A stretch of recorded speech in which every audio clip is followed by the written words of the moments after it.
मैं सी राहुल गर्ग स्वागत करता हूं आप सब बच्चों का आज के इस सेशन में, जहां से हम अपने फास्ट ट्रैक बैचेस की कर रहे हैं शुरुआत। और आज के इस सेशन में financial management and strategic management में हम पहला फास्ट ट्रैक लेक्चर अपना जो है स्टार्ट करने वाले हैं। A very warm welcome to all of you, a very good morning to all of you. इससे पहले कि आगे बढ़े, बता दूं आपको कि भाई जैसा कि आप देख सकते हैं हम यूट्यूब पर लाइव हैं आज एंड कुछ इंपॉर्टेंट बातें जो पहले से ही क्लियर कर देना चाहता हूं। YouTube लाइव पर बैठे हैं, पूरा सेशन मजे से पढ़ाएंगे आपको और तीनों ही क्लास होगी। FM की होगी, कॉस्ट की भी होगी और उसके बाद एडवांस अकाउंट की भी होगी। शुरुआत के कुछ लेक्चर्स हम YouTube पर जो है डालेंगे, तो आप बच्चे मेरे साथ जो है ज्वाइन कर सकते हैं। वैसे तो सब कुछ बढ़िया ही चलेगा, लेकिन क्योंकि YouTube लाइव में कई सारे यंत्र तंत्र जो है साथ में रहते हैं, कई सारी मशीनरीज की एक्सेट्रा की आवश्यकता पड़ती है, जैसे कि इंटरनेट हो गया, ये हो गया, वो हो गया। तो भाई टेक्नोलॉजी जो है किसी के हाथ में तो नहीं है। हो सकता है बाई चांस बीच में किसी प्रकार से रुकावट आ जाए, लाइट चले जाए, नेट बंद हो जाए, तो घबराना नहीं है, आपने घबराना नहीं है, ठीक है ना। जिन बच्चों ने हमसे क्लास ली है, ऑब्वियसली मैं रिकॉर्डिंग अपने यहां पर चालू ही रखूंगा और आपके गूगल ड्राइव पर जो है क्लास आ जाएगी। और जो बच्चे मेरे साथ लाइव में बने होंगे, जिन्होंने क्लास नहीं ली, जो एज अ डेमो पर्पस के लिए आए होंगे कि देख लें भाई बंदा क्या बोल रहा है, क्या पढ़ा रहा है ठीक है ना, उस सिचुएशन में हम अपना पूरा लेक्चर रिकॉर्ड होने के बाद यूट्यूब पर डाल देंगे एज अ डेमो, मतलब अगर लाइव में किसी प्रकार की रुकावट आई। दूसरी बात, अगर आपने हमसे क्लास ली है तो आप इस YouTube लाइव में भी ज्वाइन कर सकते हैं। अदरवाइज अगर आप चाहते हैं कि नहीं, आपको अपने लैपटॉप या मोबाइल जिस पर भी आपने लेक्चर लिए देखने, तो गूगल ड्राइव पर जो है क्लास आ जाएगी। कब आएगी? इमीडिएटली इस लेक्चर के बाद नहीं आएगी, सारे सेशंस खत्म होने के बाद, क्योंकि इस प्रक्रिया में इस कुछ प्रोसीजर जो है रहते हैं इसमें। तो इवनिंग के बाद, मतलब सारे लेक्चर्स खत्म होने के बाद लेट इवनिंग तक जो आपके क्लास है गूगल ड्राइव पर अपलोड हो जाएगी। तो कृपया करके ऑफिस में बार बार फोन करके स्टाफ को परेशान ना करना कि भाई क्लास नहीं आई, क्लास नहीं आई आपको क्लास मिल जाएगी। इस क्लास के अंतर्गत जो नोट्स यूज होने वाले हैं, फाइनेंशियल मैनेजमेंट, कॉस्टिंग और एडवांस अकाउंटिंग, तीनों का ही जैसे लेक्चर स्टार्ट हो जाएगा आज, तो इन तीनों में जो पहला चैप्टर मैं आपको स्टार्ट करवाऊंगा बेटा, उन तीनों चैप्टर के PDF नोट्स, मतलब FM के चैप्टर 1 के, कॉस्ट का चैप्टर 1 और इन्वेस्टमेंट का चैप्टर 1, एडवांस अकाउंट में इन्वेस्टमेंट चैप्टर स्टार्ट करेंगे। तो इनका PDF जो नोट्स है वो हमने गूगल ड्राइव पर ऑलरेडी अपलोड कर दिया है, तो आप वहां से इस्तेमाल कर सकते हैं अगर क्लास में आवश्यकता पड़ती है। जहां तक बुक्स की बात है, बुक्स को पहुंचने में आप तक थोड़ा समय लगेगा, लेकिन तब तक अपनी पढ़ाई ना रुके, इसके लिए वी मेक श्योर कि हाँ, हम आपको तब तक जो है PDF जो है दे देंगे। ठीक है जी, मेरी तरफ से सारी बातें क्लियर है। जितने बच्चे आए हैं मैं एक बार फिर से वेलकम करता हूं। पुत्र लाइव आ गए हो तो लाइक कर ही देना, ठीक है जी। और बाकी बच्चों की जो क्वेरीज हैं वो आप स्टाफ को फोन करके जो है अपनी क्वेरीज फास्ट ट्रैक बैच के लिए पूछ सकते हैं कि क्या चार्जेस हैं, कब तक डिस्काउंट है, वगैरह वगैरह। उसके लिए हम यहां पर क्लास में इसमें चर्चा नहीं करेंगे, ठीक है जी। तो हम फटाफट से अपने सब्जेक्ट मैटर पर आ जाते हैं। हमारे सब्जेक्ट का नाम है पुत्र फाइनेंशियल मैनेजमेंट। पहले होता था FM इको, नया सिलेबस आया, इंस्टीट्यूट कहता इको छोड़ो, तुम ES SM से SM ले आओ, और FM SM बना दिया। और अगर आप इस लेक्चर पर पहुंच गए तो ये सारी बातें मैंने पूरी डिटेल के अंदर अपने पिछले लेक्चर, जिसको लेक्चर नंबर 1 जो है कहा था, उसके अंदर है। अगर आपने क्लास ली है, ड्राइव पर ऑलरेडी उपलब्ध है। अगर आपने क्लास नहीं ली है तो यूट्यूब पर फिलहाल है, बाद में ये डिलीट हो जाएगा, किसी बाद में हो सकता है डिलीट हो जाए, तो आप वहां से जाकर जो और चीजें देख सकते हैं। उस लेक्चर के अंदर एट लेंथ मैंने डिस्कस किया कि मेरा पढ़ाने का तरीका क्या है, कौन कौन सी बुक्स आपको मिलेंगी, कैसी वो बुक्स रहेंगी, बुक्स की विशेषताएं क्या है। Lot of value added points have been done in the books, ठीक है जी। तो अभी बस सीधा सब्जेक्ट मैटर पर आ जाते हैं। Financial management and strategic management, जिसके अंदर 2 पोर्शन बना दिया इसी ने, कहते हैं भाई FM है, SM है। 50 नंबर का रख दिया फाइनेंशियल मैनेजमेंट और 50 नंबर का रख दिया स्ट्रेटेजिक मैनेजमेंट, जिसमें हम आज शुरुआत कर रहे हैं फाइनेंशियल मैनेजमेंट की। फाइनेंशियल मैनेजमेंट के अंदर कई सारे चैप्टर हमारे आएंगे, मैं सिलेबस की मैपिंग अभी करूंगा, लेकिन ओवरऑल अगर बात करें कि भाई ये फाइनेंशियल मैनेजमेंट होता क्या है, नाम से ही क्लियर हो जाता है। कहते जी मैनेजमेंट करनी है, किस चीज की करनी है, कहते फाइनेंशियल की। ये फाइनेंशियल की नहीं होता, फाइनेंस की, फाइनेंशियल सब्जेक्ट में बोलते हैं ना फाइनेंशियल मैनेजमेंट। हमने तैयारी करनी है, मैनेजमेंट करनी है किसकी, फाइनेंस की। अब फाइनेंस का मतलब क्या है भाई, व्हेनेवर वी से फाइनेंस, एंड हम तो ऑर्गेनाइजेशन के पॉइंट ऑफ व्यू से बात करें तो माइंड में आता है जी बहुत सारे पैसे की बात की जा रही है, जिसको बचपन में आप कैपिटल कहते थे। जब आपने अकाउंट्स का पहला रूप देखा, आपने कहा अले अले ये तो कैपिटल होता है, छोटे छोटे थे ना तब, तुतला के बोलते थे कैपिटल कैपिटल। बैलेंस शीट के अंदर आ जाता था कैपिटल, सोल प्रोप्राइटर का होता था। फिर हमने देखा पार्टनरशिप हुई तो पार्टनर्स कैपिटल, एक से ज्यादा कैपिटल आने लगे। जब कंपनी एस्पेक्ट तक पहुंचे तो देखा कि बड़ा सारा लोगों का शेयर मिलकर आने लगा, जिसका नाम रखा गया शेयर कैपिटल। तो व्हेनेवर वी से the financial management, it means the management of the finances. सीधा लेकर चलता हूं आपको, सीधा नोट्स पर आते हैं और यहां से जो है लिखकर जो है बातचीत को आरंभ करेंगे, सिलेबस की मैपिंग करेंगे और उसके बाद चैप्टर नंबर 1 जो है धमाल से स्टार्ट करेंगे। और स्टार्ट करते हुए माता रानी का जयकारा नहीं लगाया तो भाई कैसे स्टार्ट? माता रानी से ही प्रे करते हैं सब बच्चों को सद्बुद्धि दे, बढ़िया से बैच चले, सारे बच्चे चक दे फट्टे वाली सिचुएशन करने दे, बल्ले बल्ले रिजल्ट लेके आन। जय करा शेरवाली दा, बोल साचे दरबार की जय। जय हो माता रानी दी। आइए जी हम अपने सब्जेक्ट का फॉर्मली नामकरण यहां पर करते हैं। कहां गए हो तुम? आ जाओ जरा वापस।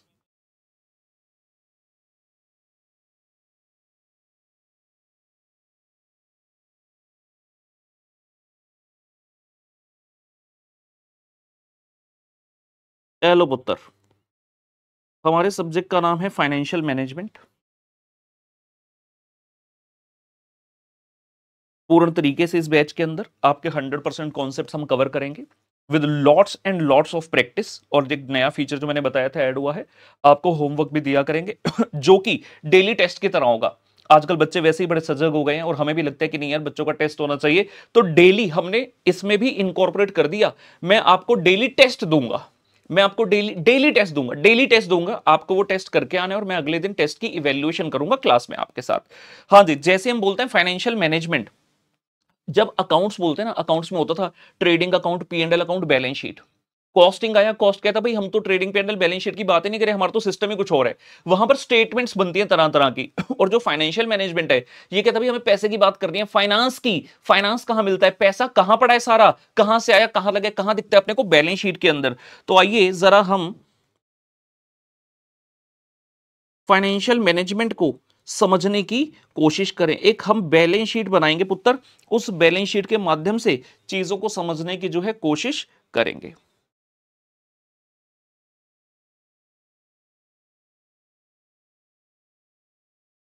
ये हमारी हो गई जी बैलेंस शीट। इस बैलेंस शीट के अंदर समझने के लिए हम टी शेप बैलेंस शीट का जो है प्रयोग कर रहे हैं। बैलेंस शीट में आपके पास लेफ्ट साइड पर अगर मैं बात करूं, this is your Uttar liabilities side and this is your assets side. Liability side पर बात करें मेनली क्या क्या आइटम्स आती थी, कहा जाता है जी एक आता है equity share capital. Share capital आता है ना, शेयर कैपिटल के दो रूप हैं, इक्विटी शेयर कैपिटल है पुत्र, प्रेफरेंस शेयर कैपिटल है। लिख देते हैं, शेयर्स दो प्रकार के हो सकते हैं और इनसे संबंधित तो थ्योरी भी बड़ी इंपॉर्टेंट है। जब चैप्टर 1 स्टार्ट करेंगे तो इसके बारे में डिटेल में चर्चा करेंगे। इक्विटी शेयर कैपिटल है, प्रेफरेंस शेयर कैपिटल है। You have got various kind of reserves under the head reserves and surplus. उसके पश्चात आपके पास आते हैं पुत्र बोरिंग्स, बेसिकली हम कह देते हैं जी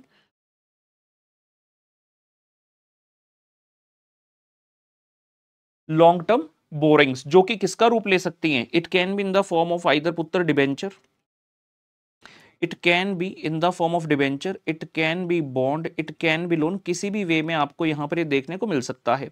उसके बाद आ जाता है बेटा current liabilities. On the other hand if I talk about the assets, अगर मैं एसेट्स की बात करता हूं, मेनली जो आपके एसेट्स हैं बेटा वो कैटेगराइज होते हैं। It could be your fixed assets, it could be your investments and it could be current assets. ये लीजिए जी, लाइबिलिटी साइड की बात करूं और एसेट साइड की बात करूं तो एक ट्रेडिशनल बैलेंस शीट हमें ऐसे सी दिखती है। बैलेंस शीट के अंदर पूरा ही पैसे का हिसाब किताब हमें दिख रहा है। अगर इसमें से मैं सिर्फ इतनी बात करता हूं, if I talk about this particular thing, ये सारा जो पैसा आपको दिख रहा है, equity share capital, preference capital, reserve surplus, long term borrowing, ये क्या चीज है? कोई भी इंसान जब बिजनेस कर रहा है वो सीधी सी बात ये सोचता है कि यार जिस चीज का मैं बिजनेस कर रहा हूं मुझे उसके लिए पैसा कहां से लाना है, from where I have to arrange the funds, मुझे फाइनेंस कहां से अरेंज करना है, तो पैसा कहां से आएगा, वो सारी चीजें आपको यहां पर दिखती हैं। लॉन्ग टर्म पैसा कहां से आता है, या तो आप इक्विटी शेयर के माध्यम से ले सकते हो या प्रेफरेंस के माध्यम से ले सकते हो सकता है आपने पुराना कुछ कमा कर रखा हो तो वो आपके पास पड़ा है, आपकी खुद की सेविंग्स। जैसे मान लीजिए आप चार्टर्ड अकाउंटेंट बन गए, आप कहते हैं मेरे को एक बिजनेस डालना है, आप कहते हैं थोड़े से पैसे तो मेरे पास हैं और बाकी के मैं अरेंज कर लूंगा, तो ये वो वाले पैसे जो अपने पास खुद के स्वयं के पड़े हैं। उसके बाद you can arrange the funds in the form of borrowings as well. Long term level पर आप बोरिंग्स ले सकते हैं, डिबेंचर इशू कर सकते हैं, बॉन्ड इशू कर सकते हैं, जाकर बैंक से लोन उठा सकते हैं।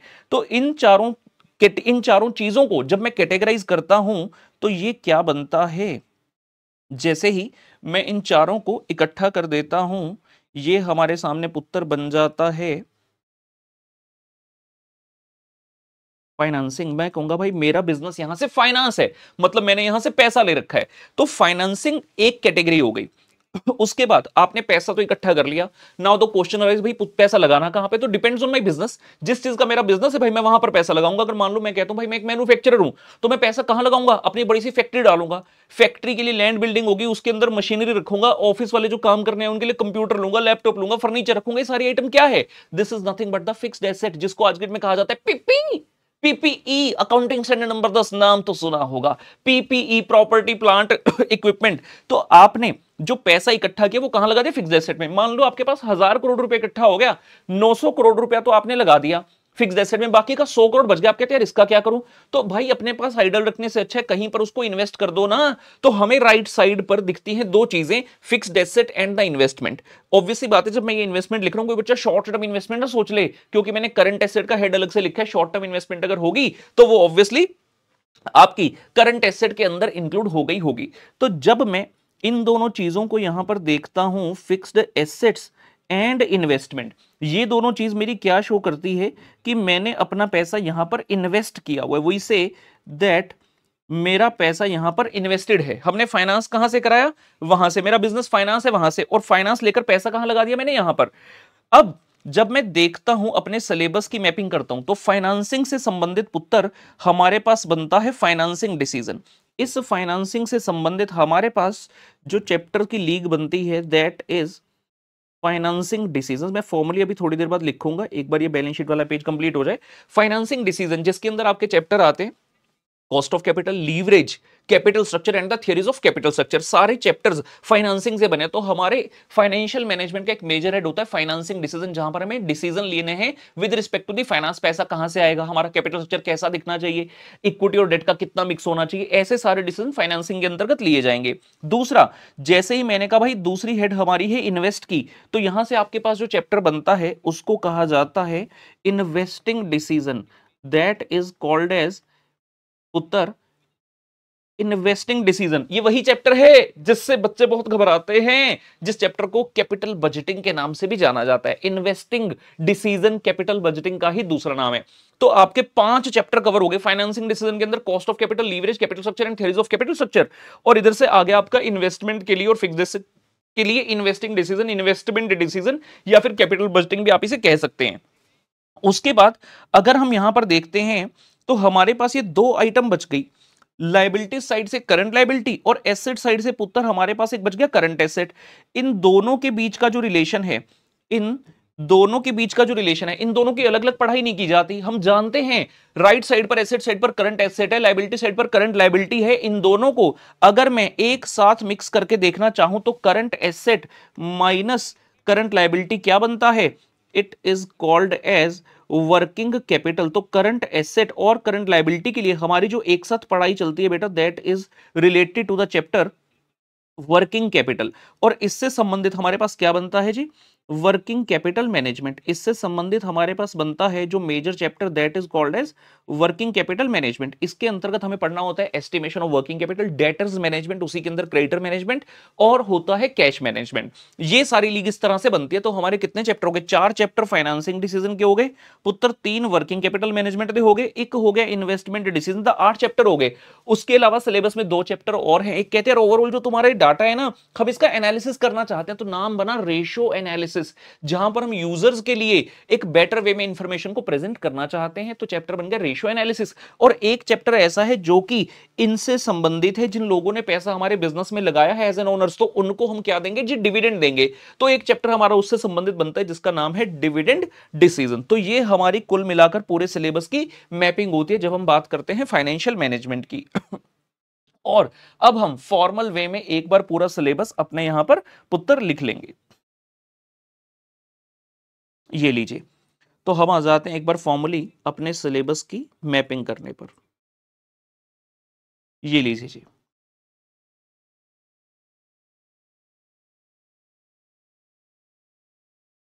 सबसे पहले आएगा पुत्र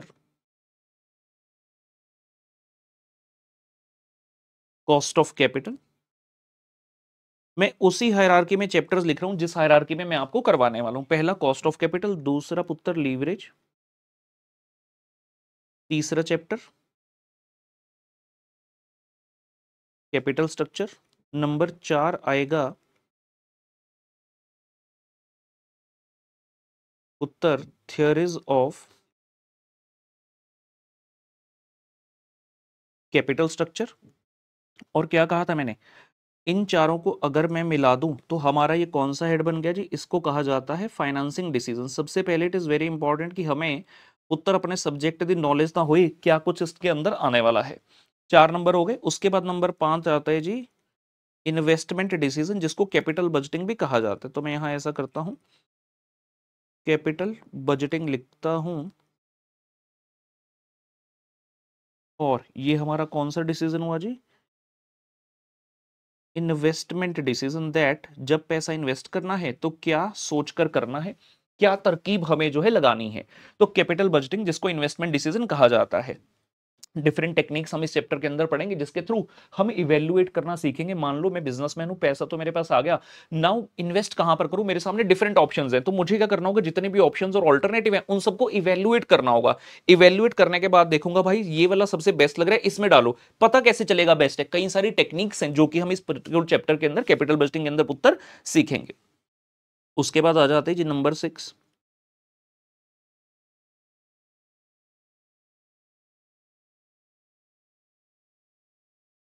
estimation of working capital. Next chapter आता है जी डेटर्स मैनेजमेंट, जिसके अंदर हम स्पेसिफिकली क्रेडिट मैनेजमेंट की बात करते हैं including the factoring. Then there is cash management. And इस लेग की अगर मैं बात करूं, if I talk about this particular grouping, तो ये क्या बन रहा है जी, working capital management. Working capital से संबंधित आइटम्स हैं। For these we have got working capital management. ठीक हो गया। उसके बाद आते हैं बेटा आपके पास नंबर 9, रेशो एनालिसिस। और नंबर 10 आता है जी अपने पास dividend decisions. Ratio analysis and in the end we have got dividend decision. तो ये कुल मिलाकर हमारे सब्जेक्ट की हायरार्की बनती है। बच्चे कह रहे हैं सर एक चैप्टर भूल गए लिखना, कोई बात नहीं, अभी बात करते हैं उस चैप्टर की जो आप बोल रहे हो। ये लो, बच्चे कह रहे सर एक चैप्टर रह गया लिखना। बच्चे कह रहे एक चैप्टर रह गया लिखना, कौन सा, सब्जी। सब्जी, risk analysis in capital budgeting.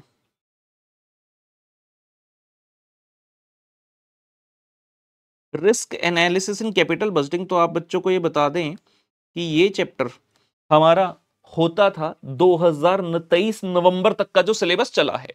जी हाँ, 2018 में इंस्टीट्यूट ने ये वाला सिलेबस इंट्रोड्यूस किया था और इंस्टीट्यूट ने ये वाला चैप्टर सीए फाइनल से उतार कर लाया था। लेकिन now this chapter has been deleted. ये चैप्टर इन्होंने कर दिया है डिलीट। मई 2024 से जो सिलेबस लागू हो गया वहां पर ये चैप्टर अब सिलेबस में नहीं है। तो risk analysis in capital budgeting को हमने कर दिया है कट। ये चैप्टर छोड़कर बाकी जितने मैंने चीज लिखी है वो सारी की सारी हमारे सिलेबस के अंदर आने वाली है। ठीक है जी। अब सबसे पहला लेग हमारे पास आता है फाइनेंसिंग डिसीजन, जिसके अंतर्गत मैंने कहा कुल मिलाकर 4 टॉपिक होने वाले हैं, cost of capital, leverage, capital structure and theories of capital structure. तो इनको पढ़ने का अंदाज भी यही रहेगा। आज के लेक्चर में हम स्टार्ट कर देंगे क्या चीज, कॉस्ट ऑफ कैपिटल।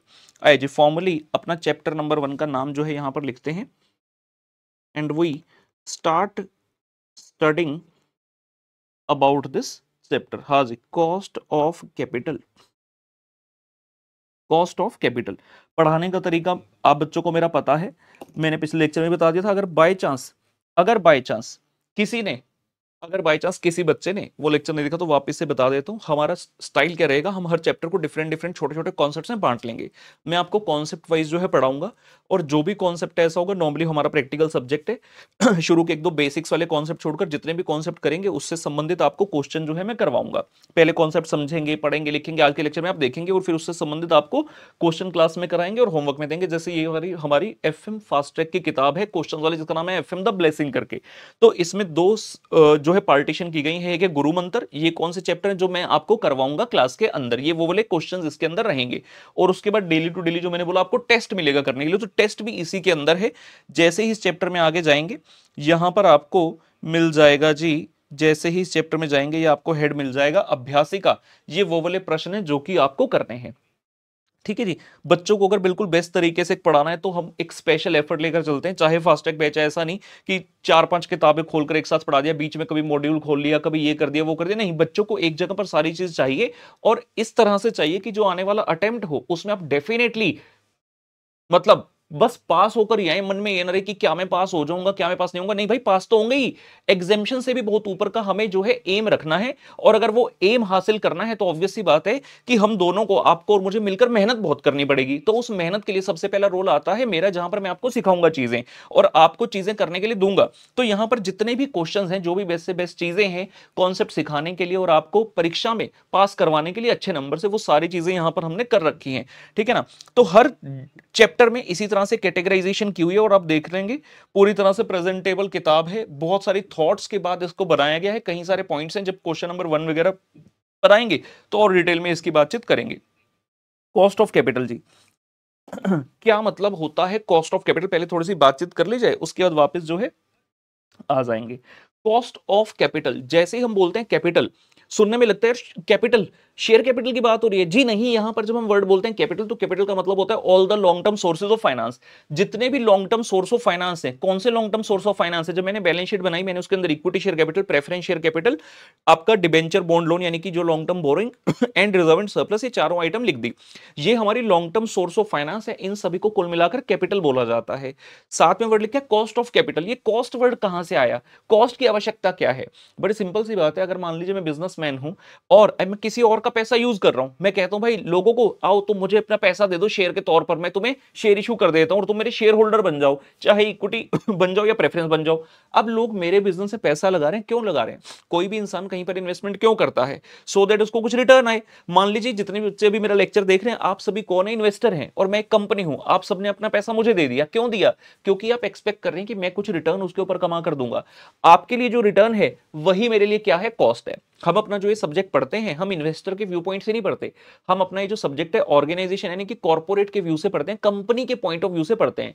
पूरे फाइनेंशियल मैनेजमेंट के अंदर हार्डली 2 या 3 टॉपिक हैं जहां पर हमें इन्वेस्टर के व्यू पॉइंट से पढ़ना होता है। वहां पर मैं आपको कायदे से बता दूंगा कि भाई ये वाला जो टॉपिक है ना, यहां पर इंस्टीट्यूट एक्सपेक्ट कर रहे हैं कि हम इन्वेस्टर के व्यू पॉइंट से सोचें, अदरवाइज हमें कंपनी के पॉइंट ऑफ व्यू से सोचना है।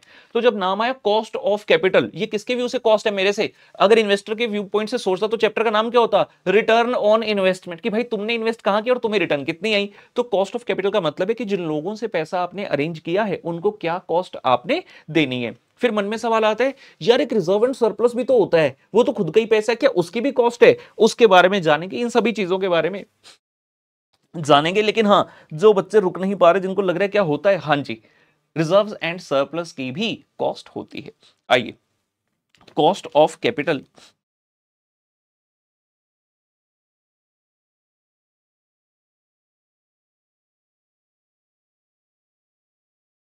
Concept 1,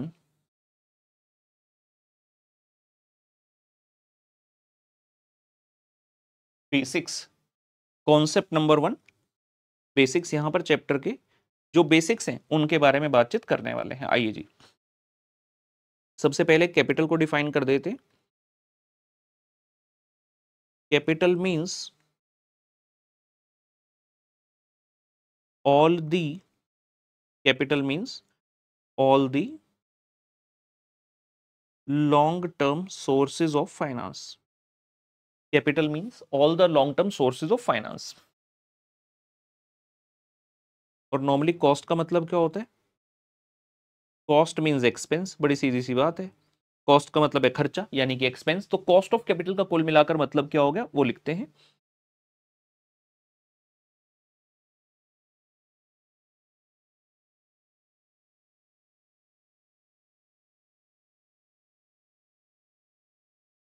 Uttar, cost of capital means the cost to be incurred, cost of capital means the cost to be incurred for various sources of finance, for various sources of finance। ठीक है ना। कुछ बच्चे ये सोच रहे होंगे कि भाई फास्ट ट्रैक बैच है, धुआंधार बस सीधा आते ही सर क्वेश्चन पे स्टार्ट हो जाएंगे। भाई ऐसा नहीं होता। आपको एग्जाम में अगर पास होना है, सबसे पहले आपको जो कॉन्सेप्ट है वो पता होना चाहिए और उसके बाद क्वेश्चन पता होना चाहिए। कुछ बच्चे सोच रहे होंगे आएंगे सीधा मॉड्यूल खोल दिया, कोई भी एरी गैरी बुक खोल के स्टार्ट हो जाए, तो वो पढ़ने का तरीका नहीं है। मैंने पहले ही कहा कि भाई मेरा पढ़ाने का एक अंदाज है। अगर आपको ये श्योर करना है कि एग्जाम में अच्छे नंबर लेने हैं तो हमें पढ़ाई अच्छे से करनी पड़ेगी। और जो बच्चे ऐसे बैठ के देख रहे हैं लेक्चर, हाँ हाँ बढ़िया चल रहा है भाई, अगर ऐसे बैठ के लेक्चर देख रहे हो ना, कुछ नहीं हो सकता आपका, सीधी बात। प्रैक्टिकल सब्जेक्ट है, I need your involvement. Subject theoretical भी होता पर वहां पर कहना पड़ता ज्यादा कि इन्वॉल्वमेंट चाहिए, ऐसे मत सुनो, थोड़ा सा अटेंटिव बैठो। यहां तो बाय डिफॉल्ट है मैं लिख रहा हूं, अगर मैं किसके लिए लिख रहा हूं, अपने लिए लिख रहा हूं, क्या मुझे नहीं आती ये चीजें? भाई इतना टाइम हो गया चार्टर्ड अकाउंटेंसी करे, इतना टाइम हो गया, और इंटर करे तो पता नहीं 20 साल हो गए। तो ये चीजें आपके लिए लिख रहा हूं। अपना रजिस्टर पेन रखिए साथ में और मेरे साथ साथ नोट्स बनाते रहिए। और अगर पॉसिबल हो तो मल्टीपल कलर्स के पेन यूज करिए, क्योंकि जब भी मैं कोई डिफरेंट कलर का पेन यूज कर रहा हूं तो उसका कुछ एम होता है, उसका कुछ पर्पस है, उस चीज को मैं हाईलाइट करना चाहता हूं। साथ में कैलकुलेटर रखिए, जब क्वेश्चंस होंगे तो आपको भी साथ साथ कैलकुलेशन करनी है। ऐसे बैठ के नहीं देखना हाँ हाँ राहुल बढ़िया चल रहा है, बढ़िया पढ़ा रहा है भाई, पढ़ाता रहे, मजा आ रहा है, ऐसे पढ़ाई नहीं होगी। You will have to do all this things. ये आपके लिए लिख रहा हूं, आपको लिखनी है। रिवीजन के टाइम पर यही चीजें आपकी मदद करेंगी। और अब तो माशाल्लाह इंस्टीट्यूट कह रहा है भाई हम एमसीक्यू भी पूछेंगे, तो एमसीक्यू पूछने के लिए तो ये चीजें हमें आनी चाहिए, डिटेल में हर चीज की नॉलेज होनी चाहिए। हमने कहा था कॉस्ट ऑफ कैपिटल का मतलब क्या है, cost to be incurred for various source of finance. ठीक है, अब ये कॉस्ट कैसी होती है, क्या सभी के लिए एक जैसी है? जी नहीं, जी नहीं। हम पहले इस एंगल से इसको समझ लेते हैं। तो हमने बोला भाई यहां कौन साहब है, इन्वेस्टर है और ये कंपनी है। इन्वेस्टर ने कंपनी को क्या दिए, फंड्स। इन्वेस्टर ने कंपनी को फंड्स दिए, कंपनी का इसके ऊपर क्या होगा, कंपनी हैज टू पे अ रिटर्न। यानी कि कंपनी इनको जो पैसा देगी वो कंपनी के लिए कॉस्ट है, इन्वेस्टर के लिए पुत्र क्या है, रिटर्न है। ये वाली बात हमें समझ लेनी है। तो इन्वेस्टर दे रहे फंड्स और कंपनी इनको बदले में क्या दे रही है, कंपनी की तरफ से इन्हें जा रही है रिटर्न, जो कि कंपनी के लिए कॉस्ट है, इन्वेस्टर के लिए क्या है, रिटर्न बन जाएगी। Now very very important point comes over here कि भाई जो कॉस्ट है,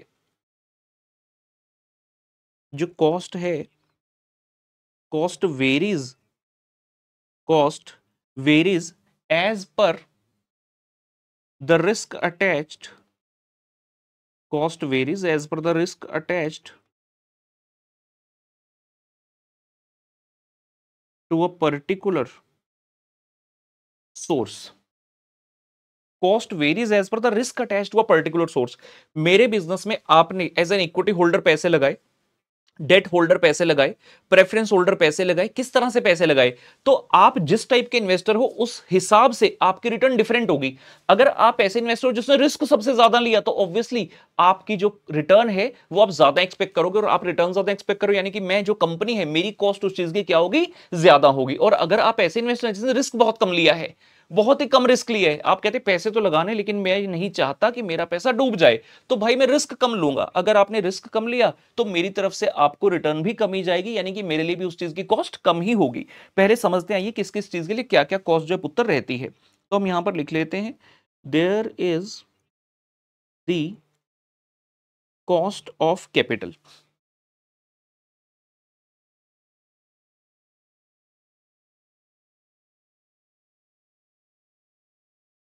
कैपिटल किस किस टाइप का हो सकता है,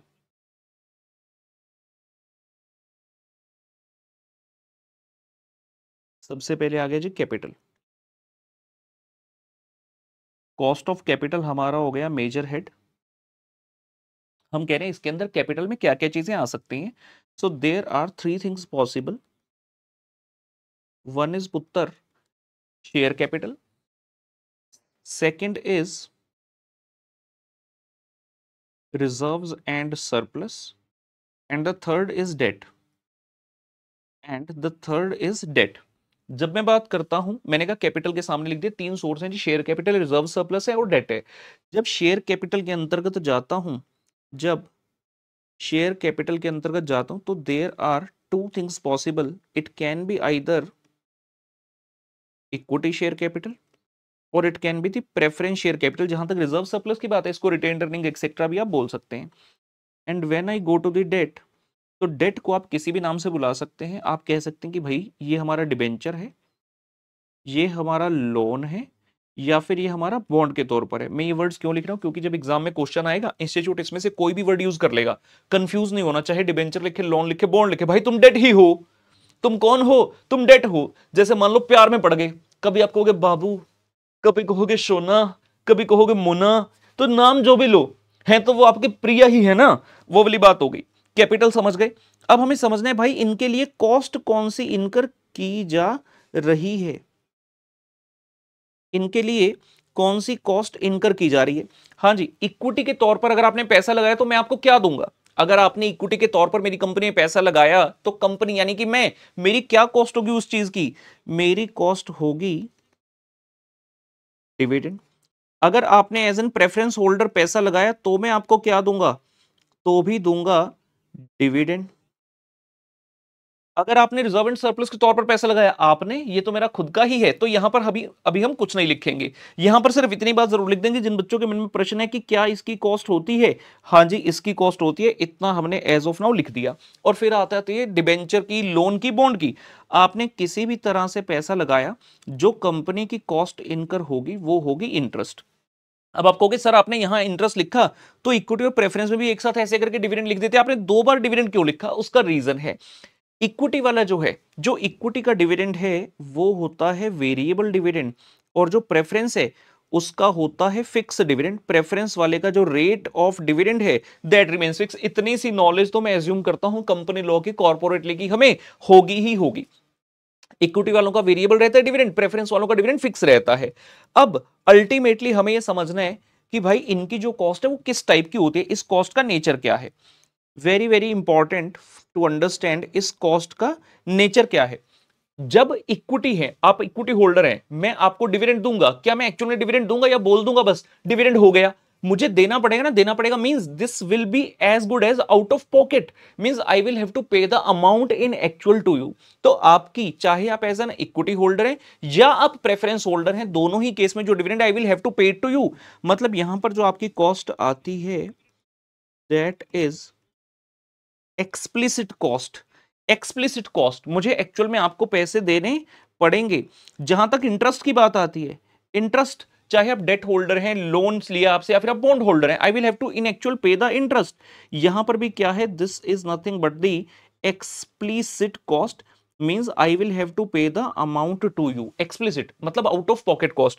लेकिन जो रिजर्व एंड सरप्लस है, ये हम एक्सप्लिसिट क्यों पढ़ रहे हैं, only for the purpose of understanding the reserves and surplus. क्योंकि जैसे ही यहां पर रिजर्व एंड सरप्लस की बात आती है, बहुत सारे लोग ये सोचते हैं कि यार ये तो खुद का ही पैसा है ना, इसकी कॉस्ट नहीं होती।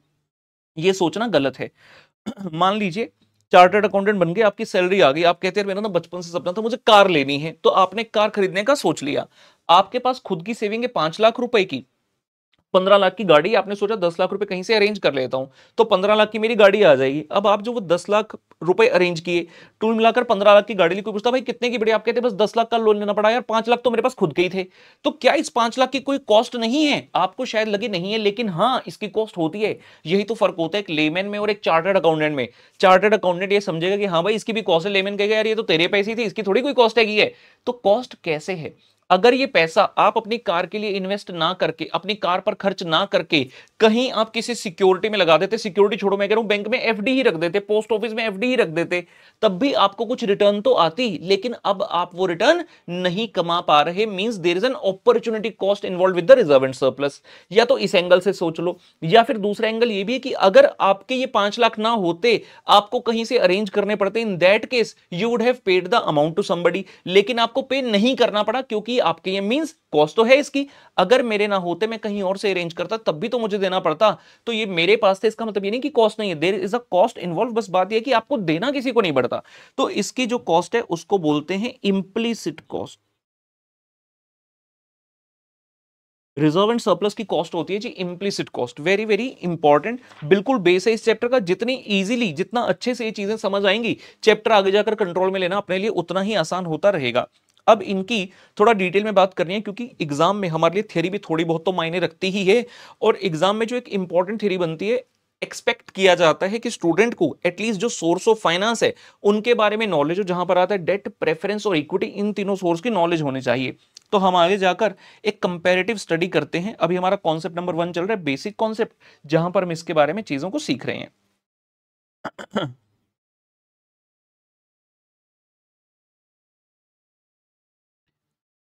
आइए लिखते हैं comparative study of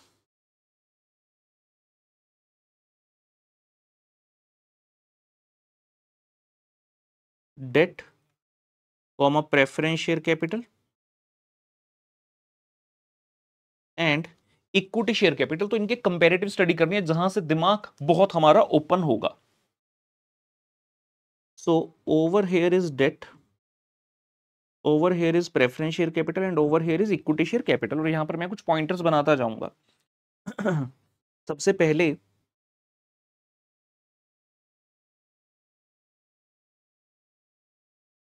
return for investor. अगर आपने मेरी कंपनी में पैसा लगाया और आपको मैंने डिबेंचर दिए हैं, बॉन्ड दिए हैं, तो आपको क्या मिलेगा रिटर्न के नाम पर? रिटर्न के नाम पर आपको मिलेगा, अगर आप डेट होल्डर हैं, इंटरेस्ट। अगर आप प्रेफरेंस वाले हैं तो आपको मिलेगा डिविडेंड, और अगर आप इक्विटी वाले हैं तो आपको मिलेगा डिविडेंड। डिविडेंड कैसा मिलेगा वो हमने पहले पढ़ लिया, वेरिएबल या फिक्स। दूसरा पॉइंट जी,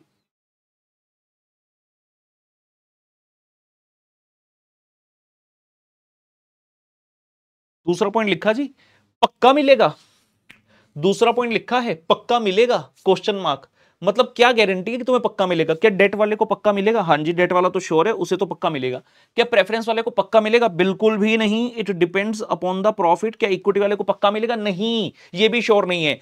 प्रेफरेंस और इक्विटी को जो डिविडेंड मिलता है that is appropriation of the profit. Means अगर प्रॉफिट होंगे तभी तुम्हें पैसे मिलेंगे, तभी तुम्हें डिविडेंड मिलेगा। लेकिन डेट वाले को टेंशन नहीं लेनी, उसका जो अमाउंट है इंटरेस्ट का that is a charge against the profit. मतलब इंटरेस्ट तो तुम्हें देना ही पड़ेगा, तुम्हें प्रॉफिट हुआ या लॉस हुआ वो इंटरेस्ट देने के बाद डिटरमिन करेंगे। तो आप प्ली नहीं ले सकते कि मुझे लॉस हो गया मैं इंटरेस्ट कैसे दूं, जी नहीं, आपको इंटरेस्ट देना ही पड़ेगा। यहां देखने से तो भी लग रहा है कि भाई डेट वाला थोड़ा सा सिक्योर है और प्रेफरेंस वाला और इक्विटी वाले अनसिक्योर्ड घूम रहे हैं। तीसरा, तीसरा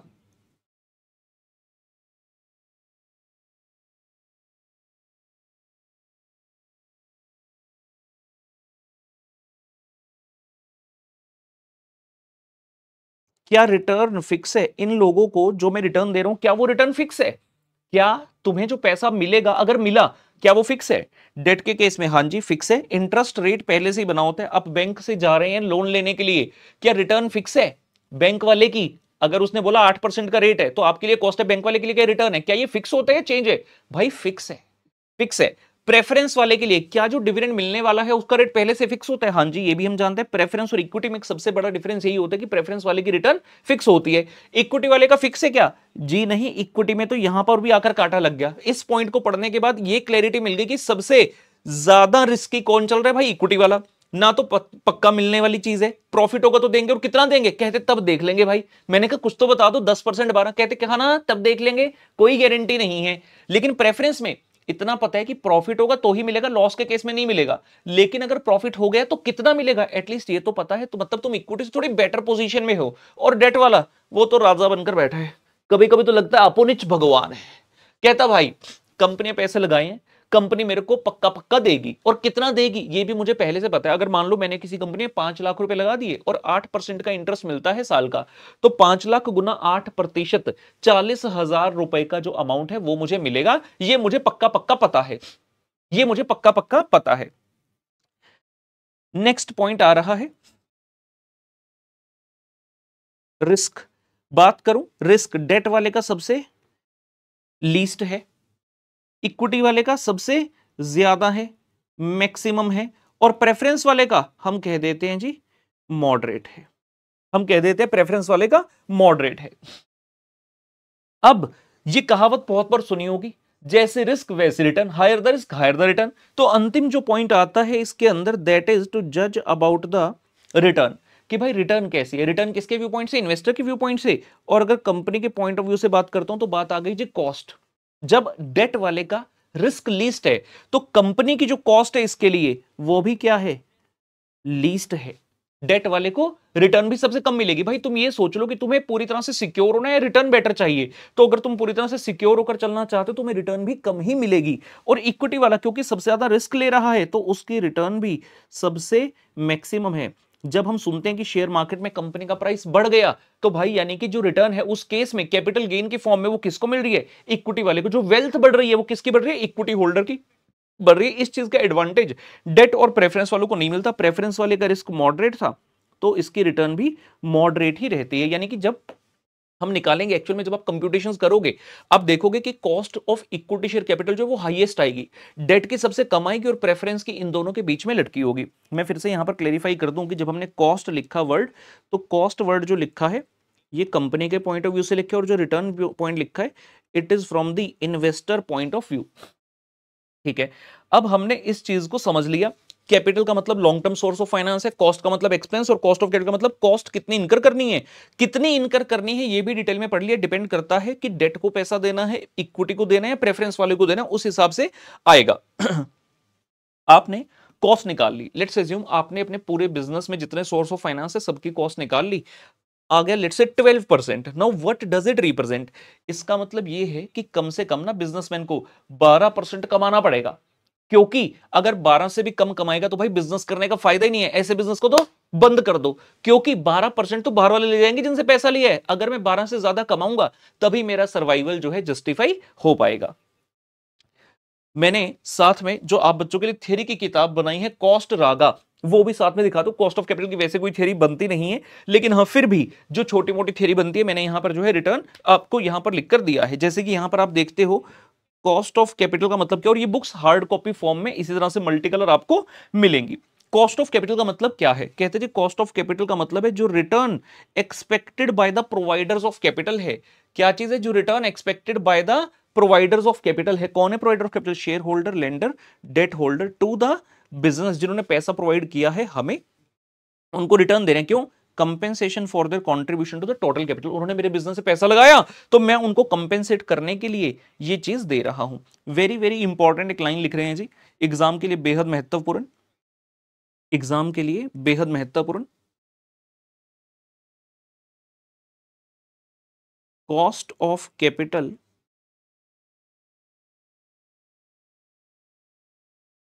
cost of capital represents the minimum required rate of return, represents the minimum required rate of return to be earned so as to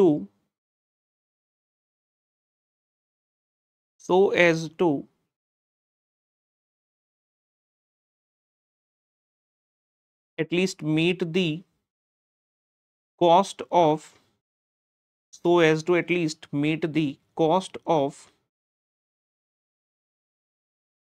various sources of finance. Very very important line. Cost of capital represents the minimum required rate of return. की भाई इतना तो कम से कम तुझे कमाना पड़ेगा, क्योंकि ये तो बाहर वालों को देना है ना। Minimum required rate of return to be earn, मान लीजिए चार्टर्ड अकाउंटेंसी की परीक्षा क्लियर हो गई आपकी, ये ठीक है, अभी क्लियर नहीं हुई। अभी आर्टिकलशिप में आप कहते हैं मैं तो आर्टिकलशिप करूंगा, बड़े शहर में जाऊंगा। मान लेते हैं बड़े शहर में नहीं हो आप छोटे शहर से, और बड़े शहर के नाम पे दिमाग में बॉम्बे सबसे पहले आता है कि फिर बहुत बड़ा शहर है तो आप बॉम्बे चले गए। भाई बॉम्बे के खर्चे भी बहुत हैं। तो हम कह रहे हैं, घर वालों ने कह दिया भाई जो भी करना है ना तुझे खुद से करना है, हमसे कुछ एक्सपेक्ट मत करियो। यहाँ पे भी फर्म्स है, लेकिन आप कहते नहीं भाई मैं तो बॉम्बे जाऊंगा, आपको भूत चढ़ा है बॉम्बे जाने का। अब वहां पर जा रहे हैं, वहां पर आपने देखा जहां पर रुकना है वहां पर 8,000 रुपए किराया है, और खाना पीना मिलाकर आपका महीने का 13-14 हजार रुपए का खर्चा है। अब सवाल उठा कि आर्टिकलशिप में आपको कम से कम कितने रुपए कमाने होंगे, कितने रुपए का स्टाइपेंड आपको चाहिए, सो दैट आप अपना सर्वाइवल जस्टिफाई कर सको। भाई जितने रुपए का आपका जो खर्चा है वो हो रहा है, जितना मैंने बोला लेट से 14,000 पे फ्रीज कर लेते हैं, तो भाई 14,000 रुपए तुम्हें स्टाइपेंड चाहिए होगा अगर तुम्हें अपने आप को जस्टिफाई करवाना है सर्वाइवल। अब बच्चे कह रहे हैं सर मजाक कर रहे हो क्या, आर्टिकलशिप में इतना नहीं मिलता। ठीक है, तो इस एग्जांपल को चार्टर्ड अकाउंटेंसी से बदल देना, लेकिन फिर खर्चे भी अपने 14,000 की जगह 1,40,000 कर लेना। सीए बनने का 14,000 की सैलरी, ये कैसा मजाक करते हो सर। हाँ जी, तो minimum required rate of return कितना कमाना है, सो दैट जो cost of sources of finance है उनकी तो एटलीस्ट मीट कर सकूं। और एक और एग्जाम के लिए बड़ी इंपॉर्टेंट चीज, एग्जाम में कई बार ना कॉस्ट ऑफ कैपिटल का नाम चेंज करके दे देता है, तो हमें पता ही नहीं होता कि वो कॉस्ट ऑफ कैपिटल है। So there are some alternative names for the cost of capital. कुछ इसके ऑल्टरनेटिव नेम है, यहां पर देखते हैं जी। इसको कट ऑफ रेट भी कहा जाता है, इसको हर्डल रेट भी कहा जाता है, और इसको मिनिमम रेट ऑफ रिटर्न भी बोला जाता है। तीनों के तीनों नाम आपने याद रख लेने, cut off rate, hurdle rate, minimum rate of return. लिख देगा multiple choice, cost of capital is also known as A option IRR, B option लिख देगा कुछ और, let's say rate of return लिख दिया, तीसरा कट ऑफ रेट, और चौथा कुछ और। अब cost of capital is not the rate of return, cost of capital क्या है, हमने कहा मिनिमम रेट ऑफ रिटर्न है, तो आपने ऑप्शन रेट ऑफ रिटर्न वाली नहीं चूज कर लेनी।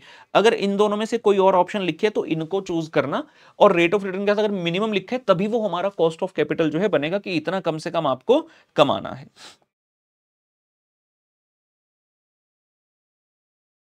कमिंग बैक, ये हमारा बेसिक चल रहा था, कॉन्सेप्ट 1 बेसिक्स, और इसमें अंत में हम आ जाते हैं, हमारे चैप्टर का नाम है कॉस्ट ऑफ कैपिटल, यानी कि हमें एक्चुअल में कॉस्ट ऑफ कैपिटल को कंप्यूट करना है। जब हम कॉस्ट ऑफ कैपिटल को कंप्यूट करने की बात कहेंगे तो हमें इसके अंदर क्या क्या कंप्यूट करना है। हमने अपने सोर्सेज ऑफ फाइनेंस जो है वो लिस्ट डाउन कर लिए हैं, sources of finance already list down है। हमने क्या कहा जी, सबसे पहले आता है डिबेंचर। तो आप जब पहली कॉस्ट निकालोगे वो किसकी होगी, that will be the cost of debt. सबसे पहली कॉस्ट होगी कॉस्ट ऑफ डेट। उसके बाद निकालोगे cost of preference share capital, उसके बाद निकालेंगे cost of equity share capital, फिर निकलेगा cost of reserves and surplus. अब आपने जब सबकी कॉस्ट निकाल दी तो लास्ट में CEO साहब आएंगे, पूछेंगे चार्टर्ड अकाउंटेंट जी आपने सबकी कॉस्ट तो निकाल दी अलग अलग, ये बताओ हम पैसा कितना कमाएं, मिनिमम कितना कमाएं।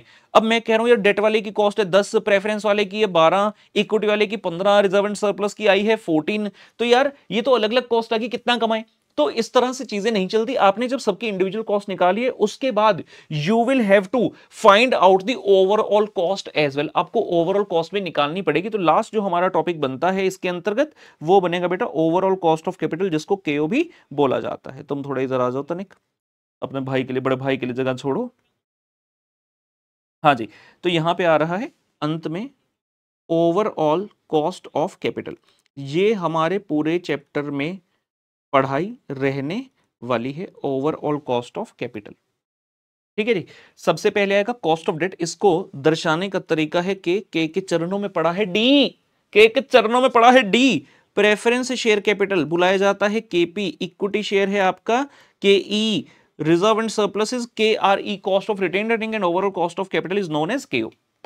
हम सबसे पहले कॉस्ट ऑफ डेट की बात करेंगे, जो कि अभी स्टार्ट करने वाले हैं। एक बार जब डेट कंप्लीट हो जाएगा उसके बाद बात होगी प्रेफरेंस की, उसके बाद इक्विटी की, फिर रिजर्व एंड सरप्लस की। जब हम पूर्ण तरीके से तैयार हो जाएंगे कि हमें सबकी अलग अलग कॉस्ट निकालनी आ गई, then there will be the question जहां पर हम ओवरऑल कॉस्ट ऑफ कैपिटल की बात करेंगे। तो बहुत ही स्ट्रक्चर्ड मैनर में, बहुत ही स्टैंडर्डाइज्ड मैनर में, ऑर्गेनाइज तरीके से हमें इस चैप्टर को आगे बढ़ाना, और ना ही इस चैप्टर को, जितने भी चैप्टर्स हमारे सिलेबस में हैं, जितने भी सब्जेक्ट हैं, करने का अंदाज हमारा यही रहेगा।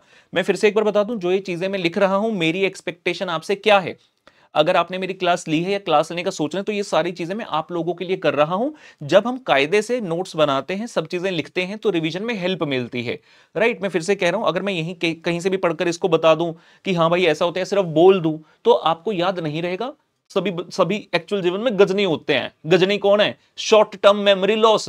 आज सुना बड़ा अच्छा लग रहा है, लेकिन थोड़ी देर के बाद भूल जाओगे, तो भूलना नहीं है। मैं लिख रहा हूं और मैं यही चाहूंगा आप बच्चे भी साथ साथ इसी तरह से अच्छे से अपने नोट्स बनाते रहे, बिकॉज यही आपका सबसे बड़ा फ्रेंड है। एग्जाम डे पर कोई काम नहीं आएगा, सबसे ज्यादा आपके नोट्स ही आपको काम में आएंगे।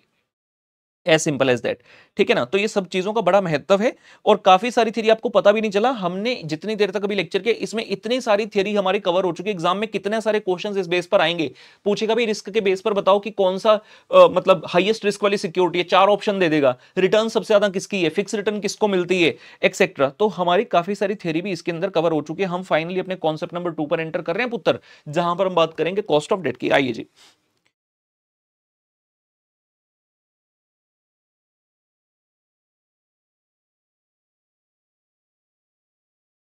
कॉन्सेप्ट नंबर 2 पर आ रहे हैं, कॉस्ट ऑफ डेट, लिख लीजिए।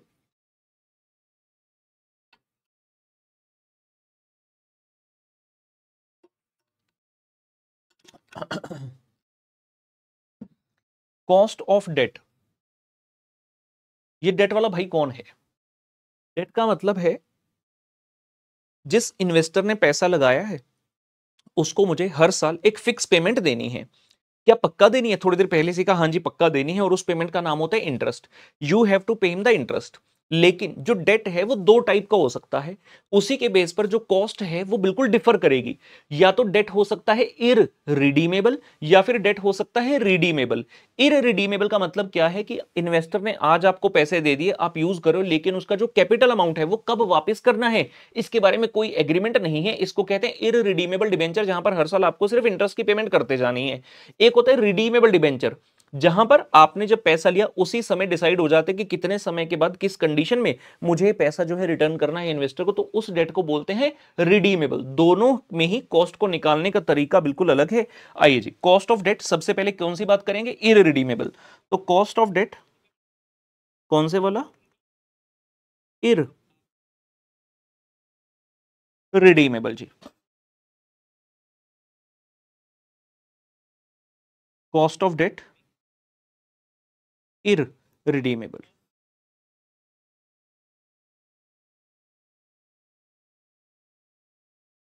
जब हमारे सामने बड़ा क्वेश्चन आएगा ना, तब ये मैटर करेगा कि आपने कितने अच्छे से इन सभी कॉन्सेप्ट्स को सीखा है। तो हम आराम से समय लगाकर जो है, चाहे फास्ट ट्रैक बैच है, लेकिन ऐसा भी नहीं कि फास्ट है तो बहुत तेजी भगाना है या लिखवाना नहीं है, सिर्फ क्वेश्चन क्वेश्चन करा देने हैं या सिर्फ कॉन्सेप्ट करा देना है, ऐसा नहीं है। सब चीजें होंगी बहुत ही कायदे से। ठीक है, हम कह रहे हैं जी इररिडीमेबल वाला कौन सा है? इररिडीमेबल वाला ये हो गया, मान लीजिए ये एक टाइमलाइन है, ये एक टाइमलाइन है जिसमें ये क्या है?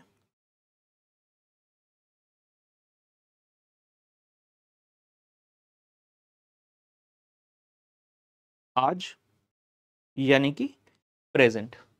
आज है यानी कि प्रेजेंट। कंपनी ने क्या किया इस दिन? डिबेंचर इशू कर दिए। डिबेंचर इशू कर दिए, डेट इशू कर दिया, और बदले में क्या आ गया?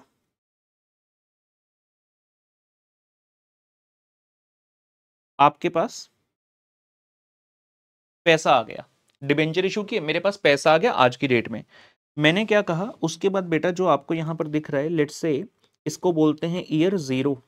ये है let's say year one, year two, year three, year four, and just like this nth year. nth year. और ये जो nth ईयर है, मैंने क्या बोला? This nth year is not defined. Irredeemable के केस में ये एन क्या है ये डिफाइन नहीं किया गया, मतलब कितने समय के बाद आपको पैसे देने हैं इसका निर्णय लिया ही नहीं गया। आपको हर साल क्या देना है? I have to make a payment of interest every year. मुझे हर साल जो पेमेंट करनी है इररिडीमेबल के केस में, that is of the interest. I have to make the payment of interest. हर साल मुझे इंटरेस्ट देते जाना है। कब तक? जब तक है जान, जब तक है जान, जब तक है जान। क्योंकि भाई बताया ही नहीं एन कितना है, तो आपको हर बार हर बार हर बार हर साल इंटरेस्ट देते जाना है। यानी कि इररिडीमेबल के केस में जो आपकी कॉस्ट है वो क्या है? The only expenditure is the interest. अगर मैं यहां से कंक्लूड करूं तो हमारा जो ओनली एक ही कॉस्ट है और वो क्या है जी? इंटरेस्ट की कॉस्ट है। हमारी कॉस्ट है इंटरेस्ट की। लेकिन हम ग्रॉस इंटरेस्ट की बात नहीं करेंगे। आपकी जो कॉस्ट होगी दैट विल बी नेट। हो सकता है इंटरेस्ट देने के कारण बिजनेसमैन को, ऑर्गेनाइजेशन को कुछ ना कुछ कहीं से फायदा हो रहा हो। अगर ऐसा है तो हम कहेंगे उस फायदे को नेट करने के बाद ही आपने जो है अपनी कॉस्ट को लेना है, कंसीडर करना है। Only cost is the interest. लेकिन साथ में हम कह रहे हैं भाई ये देख लेना कि ये कॉस्ट ग्रॉस है या नेट है। तो हम इसका उत्तर दे रहे हैं कि आपने ग्रॉस कॉस्ट नहीं देखनी, आपने देखनी है नेट कॉस्ट। अब ये नेट कॉस्ट क्या होता है उसका एक एग्जांपल जो है आपको लेकर बताता हूं, और फिर इसका फॉर्मूला हम फ्रीज कर लेंगे बेटा। So we are framing an example for understanding the net cost of interest. Net cost of interest के लिए एग्जांपल बना लेते हैं।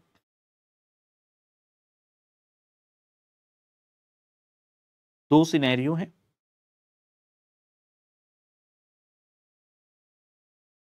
दो सिनेरियो हम बना लेते हैं जी।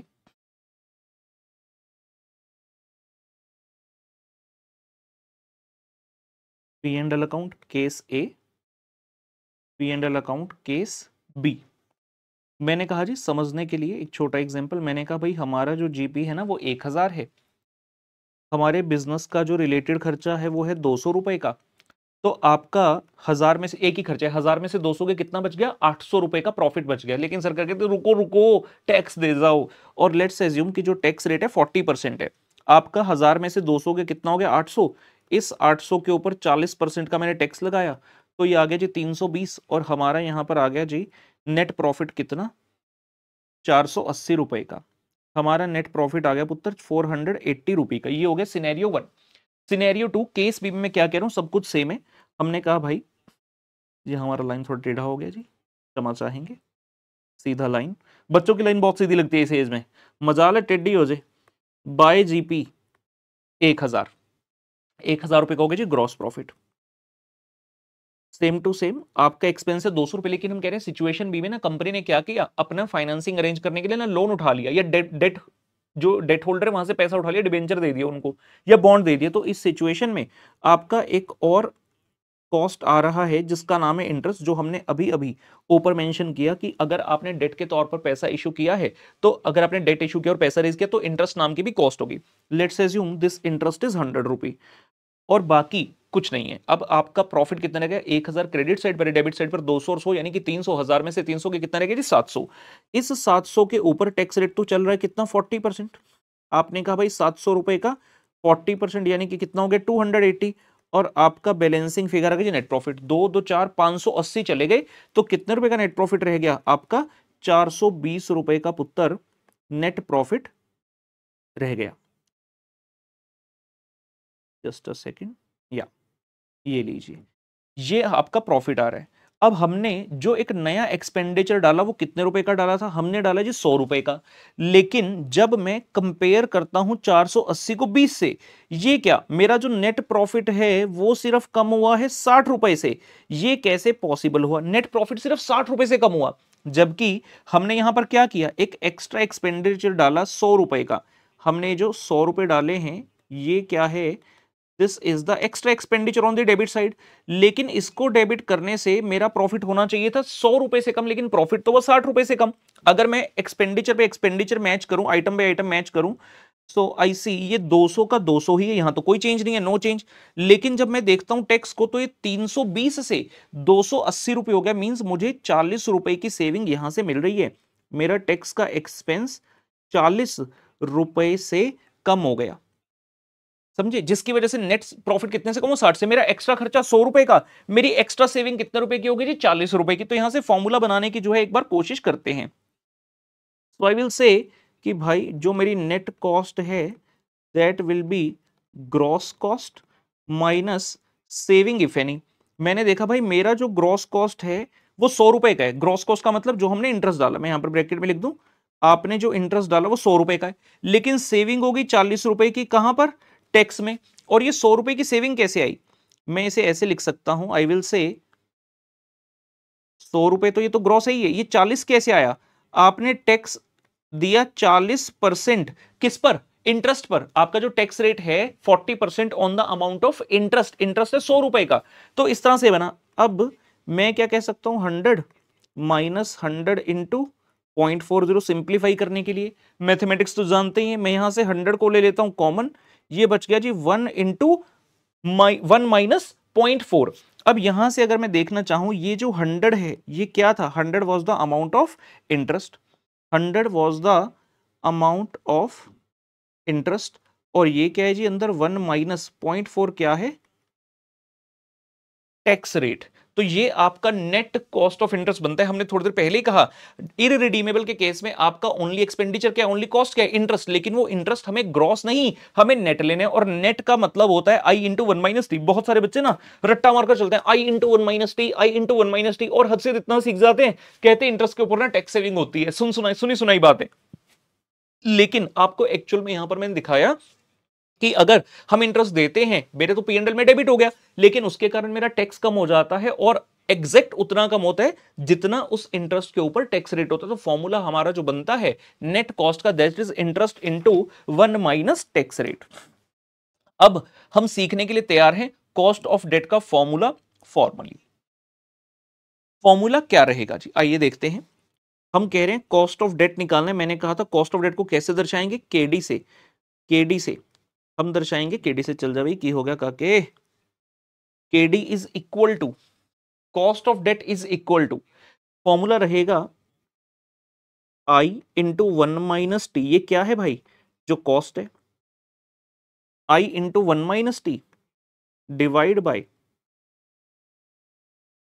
NP into 100। इंटू 100 क्यों किया, क्योंकि जो भी कॉस्ट निकालोगे पूरे चैप्टर के अंदर सबका आंसर आएगा परसेंटेज में, सबका आंसर आएगा परसेंटेज में, तो 100 से मल्टीप्लाई करना है। सर आई टी एनपी इनका डिटेल में मतलब बताइए, बताऊंगा, पहले समझ ले फॉर्मूला कैसे बनता है। एक जेनेरिक फॉर्मूला होता है, जेनेरिक फॉर्मूला सिंपल सा पॉइंट होता है, अगर कहीं से भी फंड्स अरेंज किए हों, उस फंड्स के ऊपर आपने कुछ कॉस्ट दी होगी, तो आपका जो जेनेरिक फॉर्मूला है वो कैसे बनता है, cost divide by funds multiply by 100। हाँ जी, cost divide by funds multiply by 100, ये जेनेरिक फॉर्मूला है, cost divide by funds into 100। Let's assume, मैं कहता हूं जी मैंने अपने एक फ्रेंड से ना 1 लाख रुपए उधार लिए, फंड्स कितने लिए, 1 लाख। उसने बोला भाई अगर तू 1 लाख ले रहा है ना तो 15,000 रुपए मेरे को हर साल देता रहियो। मैंने कहा ठीक है भाई 15,000 दे दूंगा। तो 1 लाख रुपया मैं यूज कर रहा हूं और हर साल उसे 15,000 रुपए देता जा रहा हूं, तो मेरी कॉस्ट कितनी पड़ रही है, आई कैन से भाई 15% की कॉस्ट पड़ रही है। ये कैसे किया हमने, कितने पैसे तुम्हें मिले, 1 लाख, कितने पैसे तुम्हें मिले, एनपी नेट प्रोसीड्स। कंपनी ने जब डेट इशू किया, डिबेंचर इशू किए, तो कितने पैसे तुम्हारे पास आए, नेट प्रोसीड्स। ऊपर क्या है, कॉस्ट, तुम्हारी कॉस्ट कितनी बड़ी, कंपनी कह रही इंटरेस्ट दिया, लेकिन नहीं नहीं, इंटरेस्ट देने से हमें टैक्स की सेविंग भी तो हुई है, तो आई इंटू वन माइनस टी। हमेशा कोई भी फॉर्मूला देखोगे जहां पर कॉस्ट निकाल रहे हैं, फॉर्मूला यही है, cost divide by funds into 100। उनको लिखने का अंदाज बदल जाता है। हमने यहां पर कॉस्ट को लिखा है I into one minus T, और फंड्स को फंड्स ना लिखकर एनपी लिखा है, यानी कि नेट प्रोसीड्स हमने लिखा है। तो इस तरह से आपका फॉर्मूला बन जाता है। हमें परसेंटेज में उत्तर जो है पुत्र देखने को मिलेगा I into one minus T upon NP into 100। अब आई टी और एनपी का मतलब कि आपको सर क्लियर है, I interest, T tax rate, NP net proceed. भाई इतना आसान नहीं है, सीए जैसी परीक्षाएं बैठने जा रहे हो, हर एक पॉइंट को पकड़ पकड़ कर जो है एनालिसिस करना पड़ेगा, सो दैट अच्छे से हमें क्लैरिटी पुत्र इस चीज की मिल जाए। ये लीजिए जी, सबसे पहले आई को डिफाइन कर देते हैं। सबसे पहले आई की बात करें, आई का मतलब है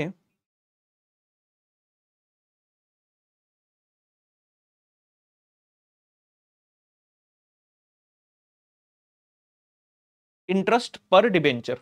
आई का मतलब है इंटरेस्ट पर डिबेंचर इन रुपी, पर डिबेंचर। क्वेश्चन लिखकर ड्राएगा, company issued 5 million debenture, company issued 10 billion debenture. भाई हमें कुछ नहीं लेना, हमें कोई फर्क नहीं पड़ता। परसेंटेज बेस्ड जब आंसर आता है, आप चाहे एक डिबेंचर से कैलकुलेशन करो, चाहे आप सारे मिलियंस या बिलियंस डिबेंचर लेकर कैलकुलेशन करो, answer is bound to be same. तो हमें क्या चाहिए, इंटरेस्ट पर डिबेंचर। इंटरेस्ट पर डिबेंचर कैसे आएगा, interest is always given on the face value. आप कहेंगे बन जा वही, फेस वैल्यू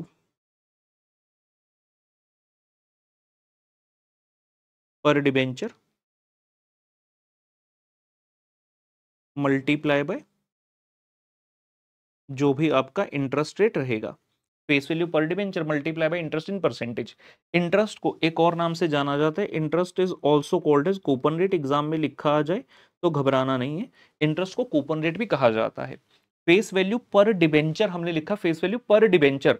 अगर फेस वैल्यू के, और हमने क्या कहा था, हमने क्या कहा था, डिबेंचर जब डेट की बात कर रहे हैं तो डेट के अंदर आपका डिबेंचर भी आ जाता है, बॉन्ड भी आ जाता है, लोन भी आ जाता है, ठीक है ना। आपने कहना नॉर्मली क्वेश्चन डिबेंचर या बॉन्ड लिख कर देगा, तो आपने क्या करना, अगर क्वेश्चन में फेस वैल्यू नहीं दी तो आपने क्या माननी, इफ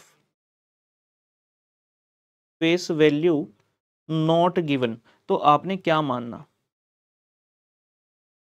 डिबेंचर के केस में 100 रुपए और बॉन्ड के केस में पुत्र मान लेना 1,000 रुपए। ये चीज आपने याद रखनी। अगर क्वेश्चन फेस वैल्यू ना दे तो आपने ये एज्यूम कर लेनी है और साथ में अपना नोट भी देना है, ठीक है ना। Give the note as well, यहां पे लिख लेना कि आपने अपना नोट भी देकर आना है।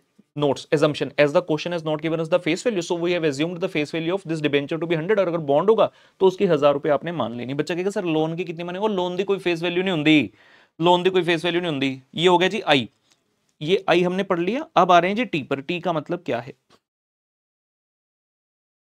टी इज पुत्र corporate tax rate.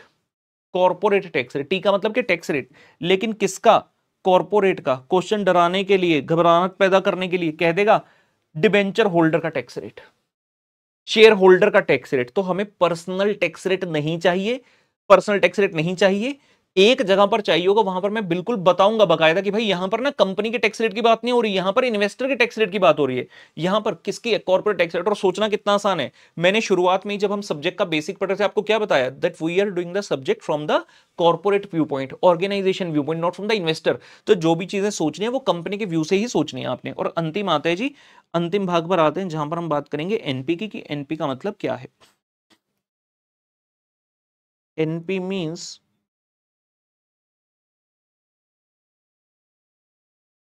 NP means पुत्र net proceeds per debenture, net proceeds per debenture, और ये होता है जी रुपये में।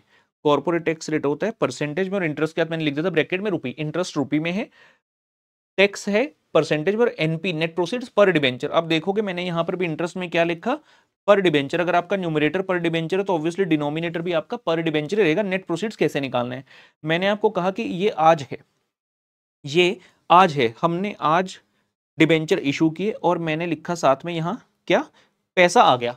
ये जो पैसा आया है ना, यही है नेट प्रोसीड्स। ये जो पैसा आया है ना भाई, इसी को नेट प्रोसीड्स बोलते हैं। इसी की तैयारी हमने करनी है कि भाई हमें पैसा कितना आया एक्चुअल में। फॉर्मूला लिखते हैं आइए इसका, हम कहेंगे जी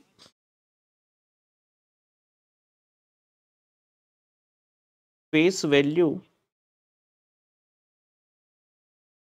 पर डिबेंचर, यहां पे सामने है जी अमाउंट का कॉलम। आपकी जो फेस वैल्यू पर डिबेंचर है आपने लिख दी।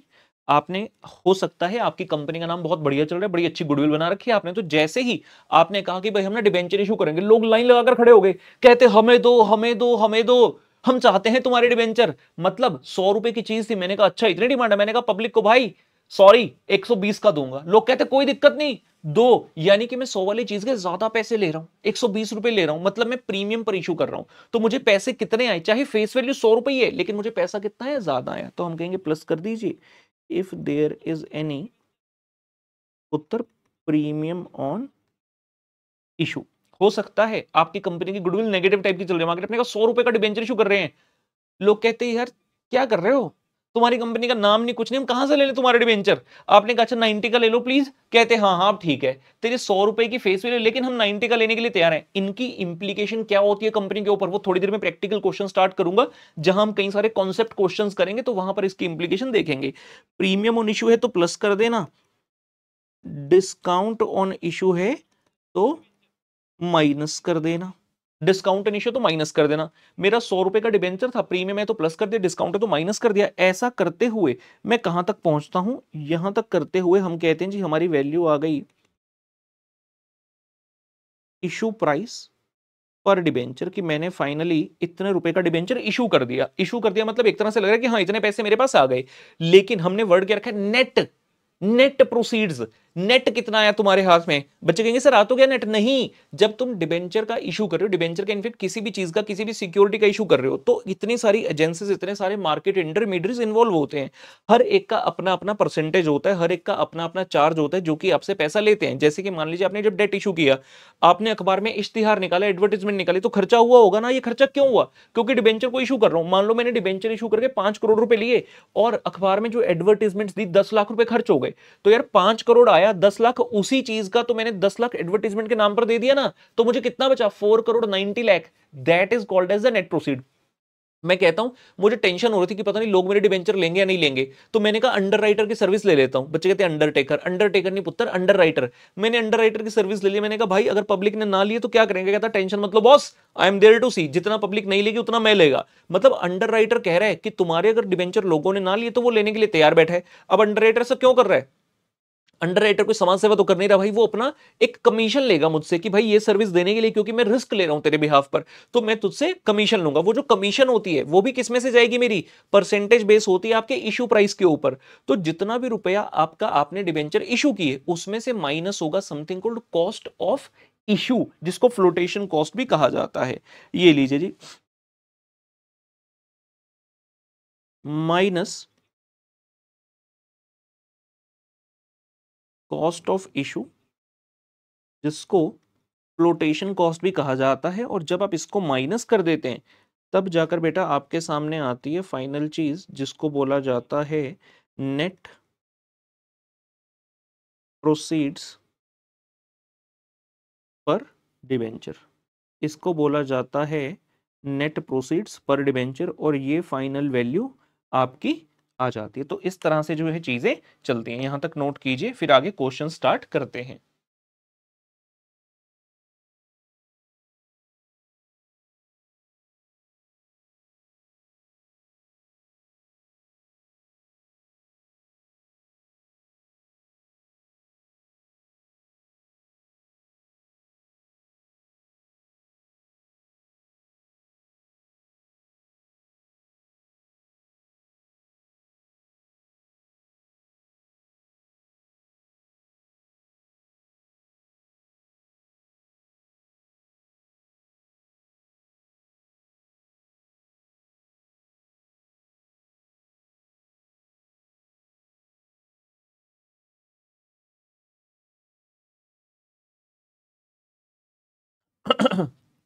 जरा अपने कैलकुलेटर्स तैयार कर लीजिए। अब तक हमने इसके अंतर्गत कॉन्सेप्ट नंबर 2 जो अपना स्टार्ट किया, इररिडीमेबल।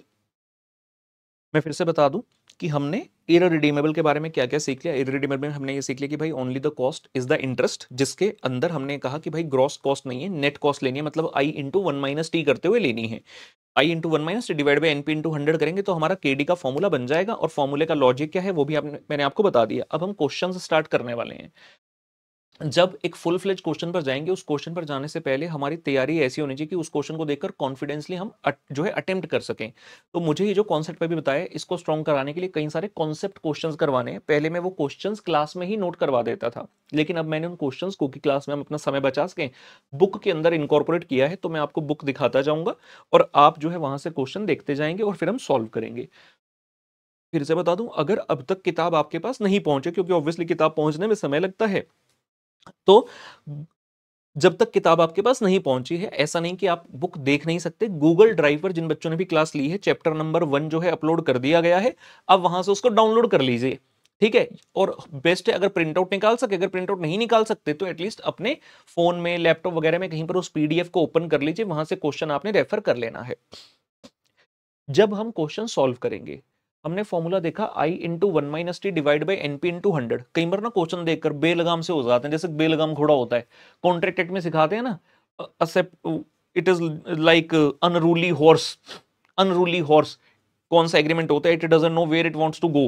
तो सेम वे में बच्चे क्वेश्चन देख के ना कहते हैं हाँ ये तो मैं कर लूंगा, देखते धाड़ धाड़ शुरू हो जाते हैं। याद रखिए, एग्जाम में फाइनल आंसर के नंबर नहीं है, आप उस फाइनल आंसर तक कैसे पहुंचते हैं उस चीज के नंबर है।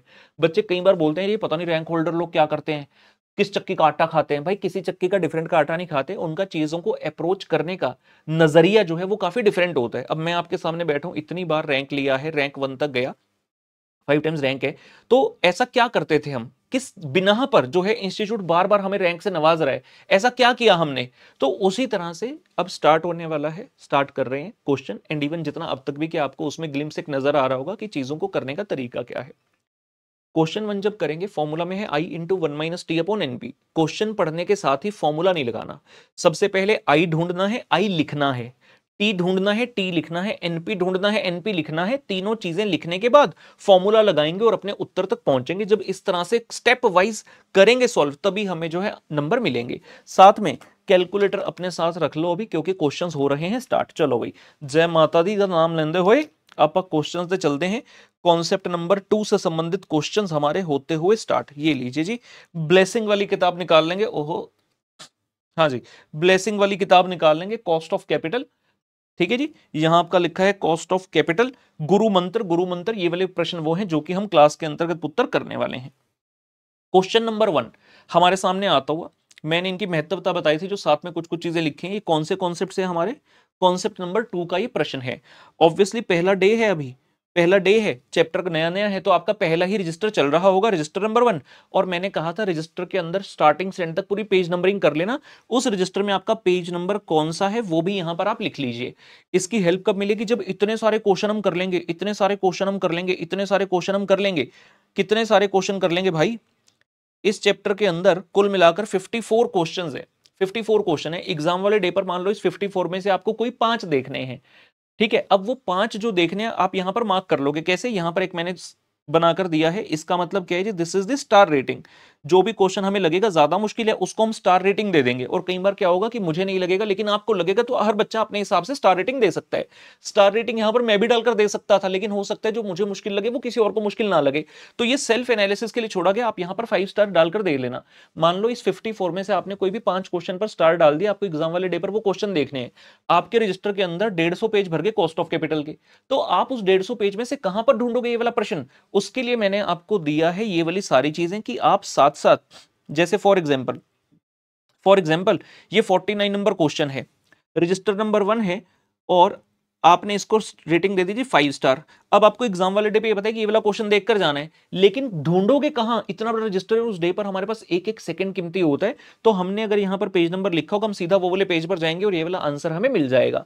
तो मैंने कहा बहुत सारी चीजों का वैल्यू एडिशन किया गया है, सो दैट आपकी जो प्लानिंग है वो एक नेक्स्ट लेवल पर जा सके और रिजल्ट 100% हमारी फेवर में है, किसी भी तरह का हमारे इफ एंड बट जो है वो ना रहे, ठीक है। तो कॉन्सेप्ट नंबर 2 का ये प्रश्न है, ये कॉन्सेप्ट नंबर तो मैं लिखता जाऊंगा, हर क्वेश्चन जो मैं कराऊंगा मैं पूरे सिलेबस में सभी सब्जेक्ट्स में कॉन्सेप्ट नंबर साथ साथ लिखता जाऊंगा। रजिस्टर नंबर ऑब्वियसली आपको खुद लिखना है, अभी मुझे पता है कि चैप्टर पहला है तो पहला रजिस्टर ही होगा, उसका पेज नंबर जो भी आपका है वो यहां पर डाल देना। रेटिंग जहां पर आपको लगेगा डालनी है 5 स्टार आप डाल देना। शुरुआत के क्वेश्चन कॉन्सेप्ट बिल्डर है, यहां पर रेटिंग की आवश्यकता नहीं रहेगी। और जब हम ये क्वेश्चन कर लेंगे, क्वेश्चन पूरा करने के बाद जो इसका आंसर आएगा वो आंसर आप यहां पर चाहें तो नोट कर सकते हैं, इसके लिए स्पेस दी गई है। इसका मतलब ये हो गया कि अगर मान लो रिवीजन के वक्त या फिर आपको किसी फाइन डे पर लगता है यार क्या मुझे वाला चैप्टर याद है, आपने किताब उठाई, सिर्फ कैलकुलेटर उठाकर बैठ गए और आपने सॉल्व करके देख लिया, आपके कैलकुलेटर पर जो आंसर आया अगर वो आंसर यहां से मैच करके, then yes I can take the confidence ahead कि हाँ मुझे ये वाली चीज आती है। ओके, इस तरह से चीजें चलेंगी। चलिए जी, तो पहला प्रश्न हमारे सामने आ रहा है, let us read the question. कहता जी टीआरजी लिमिटेड, ओए होए टीआरजी, बच्चों का दिया हुआ नाम, Dara Rahul Garg. TRG limited issued 10% 50,000 debentures of ₹100 each. Find KD if tax rate is 35%। कई बच्चे सोचेंगे ये वाले क्वेश्चन एग्जाम में आते हैं, अगर आपको सिर्फ यही करना है कि एग्जाम वाले क्वेश्चन ही करके जाने हैं भाई, फिर तो लेक्चर ही छोड़ दो, फिर सिर्फ क्वेश्चन करके जाओ, एग्जाम में जैसे कोई नया क्वेश्चन आएगा तो टाइम टाइम फिक्स हो जाएगी। पहले कॉन्सेप्ट को अपने स्ट्रॉन्ग करो, क्योंकि जब बड़े क्वेश्चन में जाएंगे तो वहां पर ये चीजें हमें टैकल करनी आनी चाहिए, नहीं तो क्वेश्चन का साइज देखकर ही डर जाओगे। हमने कहा हाँ जी, क्या बोल रहा है? कहता जी 10% क्या चीज है, हर एक चीज को पहचाना। 10% के इंटरेस्ट रेट, 50,000 डिबेंचर, भाई तूने 50,000 किए, 500 किए, 5 डिबेंचर किए, 5 लाख किए, 50 लाख किए, इररेलेवेंट है। हमें एक डिबेंचर के लिए कैलकुलेशन करें ऑफ ₹100 ईच, यानी कि क्वेश्चन बता रहे फेस वैल्यू ₹100 है। Find KD if tax rate is 35%, tax का रेट है 35%। देखते हैं जी किस प्रकार से इसको सॉल्व किया जाएगा और इनसे हम लर्निंग्स लेकर चलेंगे। आइए जी स्टार्ट करें तैयारी जीत की। जब मैं आपके सामने सॉल्व करूंगा, मैं हर एक आंसर एक नई शीट से स्टार्ट करूंगा, और ये हैबिट आप भी अपनाएंगे तो एग्जाम में कभी गलती नहीं होगी। एग्जाम में इंस्टीट्यूट जब आपको आंसर शीट दे रहा है तो वहां पर भी हमें नया आंसर नई शीट से स्टार्ट करना चाहिए, सो दैट टीचर को चेक करने में आसानी हो। एक ही पेज पर अगर आपने पहले ऊपर एक आंसर नंबर 1 नीचे आंसर नंबर 2, हो सकता है भाई वहां पर उनकी आंखों से ओझल ही हो जाए, तुम्हारा आंसर नंबर 2 चेक ही ना हो पाए। तो हमें आराम से हर नया क्वेश्चन नई शीट से स्टार्ट करना है। तो मैं आपके सामने जब भी करूंगा पूरे बैच में इसी तरह से करूंगा, because I have to teach you a lot of things. तो ये स्टैंडर्डाइजेशन का एक नमूना आपके सामने पेश हो रहा है। आंसर 1 पूरे सिलेबस में इसी तरह से लिखा जाएगा, पेज के सेंटर में वॉयलेट कलर से डबल अंडरलाइन होगा। मैंने क्या कहा, सबसे पहले हमें पहचानना है आई, टी और एनपी को। क्वेश्चन में हमने देखा आई, मैंने आपको क्या सिखाया था, आई का मतलब है इंटरेस्ट पर डिबेंचर। कैसे आ जाएगा जी, face value per debenture multiply by interest percentage. Question ने कहा फेस वैल्यू है तुम्हारा ₹100, इंटरेस्ट का परसेंटेज दिया 10%, तो इंटरेस्ट आ रहा है जी ₹10। टैक्स रेट कितना है, मेरे सामने प्रश्न है मैं देख लेता हूं। क्वेश्चन ने कहा जी 35% का टैक्स रेट है, 35%, और हमें इसको कैसे लिख लेना है, हमें डेसिमल्स में लिख लेना है। 35% का मतलब 0.35, 35% का मतलब 0.35। एनपी की बात करूं, हमने एनपी का बड़ा लंबा चौड़ा एक फॉर्मूला सीखा है, face value plus premium minus issue minus discount कर दिया, इशू प्राइस आ गया माइनस फ्लोटेशन कॉस्ट। क्वेश्चन में ऐसा कुछ भी नहीं है, तो जो नेट प्रोसीड्स है वो एज गुड एज आपकी फेस वैल्यू ही रह गई, यानी कि ₹100 की। सबसे पहले तीनों वेरिएबल हमने फिक्स कर लिया, आई, टी और एनपी। उसके बाद हम लगाएंगे जी formula, K D is equal to I into 1 - T divide by NP into 100। I into 1 - T divide by NP into 100। तो यहाँ जब मैं फॉर्मूला में भरता हूँ चीजें, आई कितना है बेटा 10, एक्स कितना है 0.35 और जो एनपी है दैट इज 100। आप जब इसको सॉल्व करेंगे, न्यूमरेटर आ गया जी 6.50 divide by 100 multiply by 100 divide by 100 multiply by 100, 6.5%। कई सारे बच्चे ऐसे होंगे जिन्होंने क्वेश्चन देखते कैलकुलेटर पर कर दिया होगा, 6.5% बैठ गए होंगे, चौड़े होके जो बैठ जाते हैं शान से। भाई मैं फिर से बता दूं, आंसर निकालने के नंबर नहीं है, आंसर निकालने के नंबर कम है। आप उस आंसर तक कैसे पहुंचे हो वो मैटर करता है। आपने सभी स्टेप्स को बिल्कुल हायरार्की में एक एक करते हुए दिखा लेना है। ठीक है जी, ये हमारा पहला नंबर क्वेश्चन हो गया। क्वेश्चन नंबर 2 पर आ जाते हैं। क्वेश्चन नंबर 2 पर आने, क्वेश्चन 1 क्वेश्चन 2 कॉन्सेप्ट नंबर 2 से अगेन कहता जी TRG limited issued 10% 50,000 debenture of ₹100 each. 10% का इंटरेस्ट है, फेस वैल्यू 100 रुपए के, लेकिन इस बार कहते जी आपने 10% डिस्काउंट पर इशू करे हैं। Find KD if tax rate is 35%। आइए देखते हैं उत्तर नंबर 2। आंसर नंबर 2, फिर से एक एक करते हो, आई टी और एनपी। आई कितना है जी 100 रुपए की फेस वैल्यू है, 10% का इंटरेस्ट है बेटा, आई हो गया 10 रुपए। टैक्स का रेट वापस से क्वेश्चन का 35% यानी कि 0.35। जहां तक आती है एनपी की बात, अब इसके अंदर कंप्यूटेशन इन्वॉल्व हो गई, क्योंकि क्वेश्चन ने कहा है आपका डिस्काउंट है ऑन इशू 10% का। हमें क्या कहना है जी, जब नेट प्रोसीड निकालेंगे I will say face value per debenture जी कितने रुपए की है, 100 रुपए की। There is discount on issue,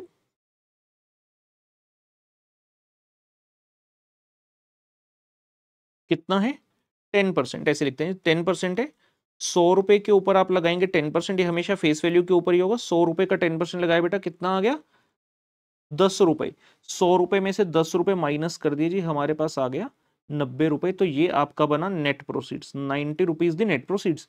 KD का फॉर्मूला लगाएंगे again and we will get to our answer, I into 1 - T बटे एनपी इंटू 100 पुत्र, I into 1 - T divide by NP into 100। हाँ जी, आई कितना था हमारा 10, 1 minus 0.35 and divide by NP which is 90 multiply by 100। Numerator है हमारा 6.5, denominator रहेगा पुत्र 90 दा, डिनोमिनेटर रहेगा 90 दा ते मल्टीप्लाई बाई 100। एल हो गई 6.5 बटे 90 इंटू 100। साड़ी कॉस्ट आई है जी 7.22%। इनका एक एनालिसिस करेंगे, एक बार इन 2-3 प्रश्नों को पहले सॉल्व कर लेते हैं। ठीक है जी, आई और टी सेम रहा हमारा पिछले प्रश्न की तरह।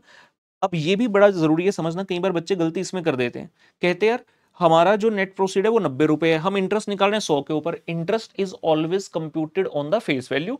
इसीलिए जब यहां पर हमने बातचीत करी, मैंने वहीं पर फॉर्मूला में लिख दिया था, इंटरेस्ट के साथ face value per debenture multiply bye interested. आप डिबेंचर पर इशू कर रहे हो, प्रीमियम पर इशू कर रहे हो, उसके कारण इंटरेस्ट पर कोई फर्क नहीं पड़ता। Interest is always computed on the face value. तो यहां पर भी इंटरेस्ट हमारा 100 रुपए पर ही आया, जो नेट प्रोसीड है 90 रुपए, उसके कारण आपका जो फर्क पड़ा है वो किस चीज पर पड़ा है, केडी पर। डिनोमिनेटर आपका चेंज हुआ। ये वाला प्रश्न करते ही हम रेडी हैं अपने प्रश्न नंबर 3 पर जाने के लिए। Question number 3 again from concept number 2 कहता जी TRG limited issued 10% 50,000 debenture of ₹100 each at 10% premium, find KD if tax rate is 35%। इस बार हमारा जो गुडविल है मार्केट में थोड़ा बेहतर है, नेगेटिव गुडविल नहीं है, पॉजिटिव गुडविल चल रहा है। तो हमने अपनी चीज को महंगे पर बेचा, 10% प्रीमियम ऐड करके हमने अपने शेयर को बेच दिया, डिबेंचर को बेच दिया। इसके कारण हमारी सिचुएशन में क्या फर्क पड़ेगा, आइए देखते हैं। Answer number 3, answer number 3, interest की बात करता हूं, फेस वैल्यू पर डिबेंचर है 100 रुपए, 10% का इंटरेस्ट है बेटा, तो 10 रुपए का आ गया इंटरेस्ट। टैक्स है हमारा 35% यानी कि 0.35। और जहां तक एनपी की बात है, हम कहेंगे फेस वैल्यू पर डिबेंचर है बेटा 100 रुपए की। और आपने क्या किया, when you issued this time, आपने प्रीमियम पर इशू किया, तो हम कह रहे हैं जी प्लस कीजिए प्रीमियम ऑन इशू, कितना है 100 रुपए का 10% यानी कि 10 रुपए।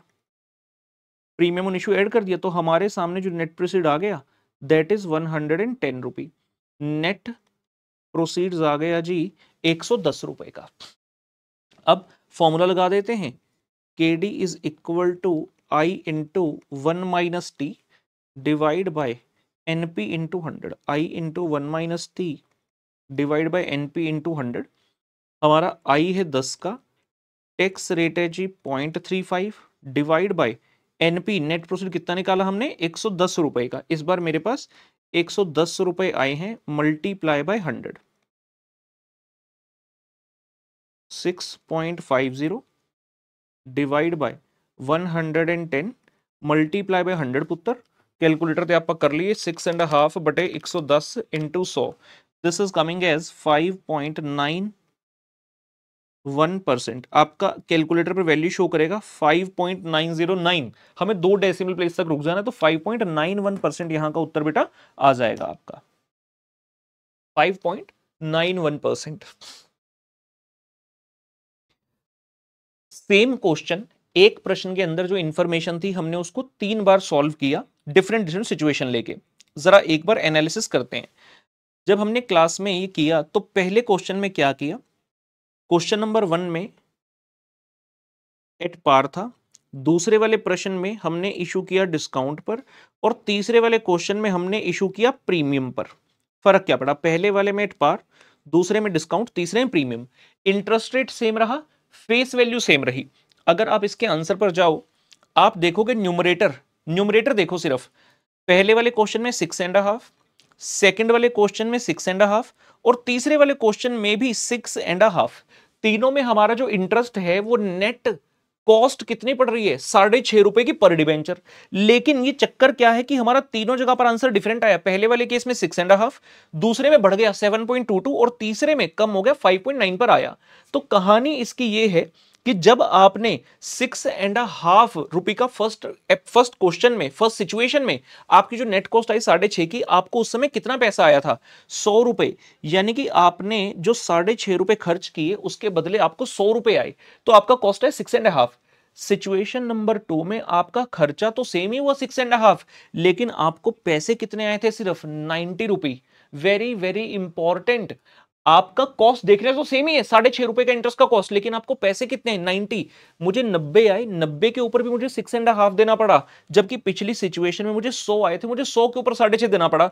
तो बिना आंसर निकाले ही हमें पता है कि यार जो डिस्काउंट वाली सिचुएशन है ना, उसके साथ इतनी नेगेटिविटी अटैच क्यों होती है, क्योंकि डिस्काउंट के कारण आपकी जो कॉस्ट है वो बढ़ती है। आपको पैसा देना है सेम 6.5 रुपए का पर डिबेंचर, इन्वेस्टर को, डिबेंचर होल्डर को, लेकिन डिबेंचर होल्डर से आपको पैसे सिर्फ आए हैं 90 रुपए, जिसके कारण आपकी जो कॉस्ट है सिचुएशन 1 में थी 6.5, और यहां पर आपकी बढ़कर हो जाती है जी 7.22%। और तीसरी सिचुएशन, यहां पर भी न्यूमरेटर हमारा सेम है 6.5 का, लेकिन इस बार मैं फायदे में हूं क्योंकि मैंने उनको 100 वाली चीज कितने में दी है 110 में। मैंने कहा 110 रुपए लाओ तब जाकर मैं तुम्हें 6.5 रुपए दूंगा, यानी कि इस बार कंपनी फायदे में है।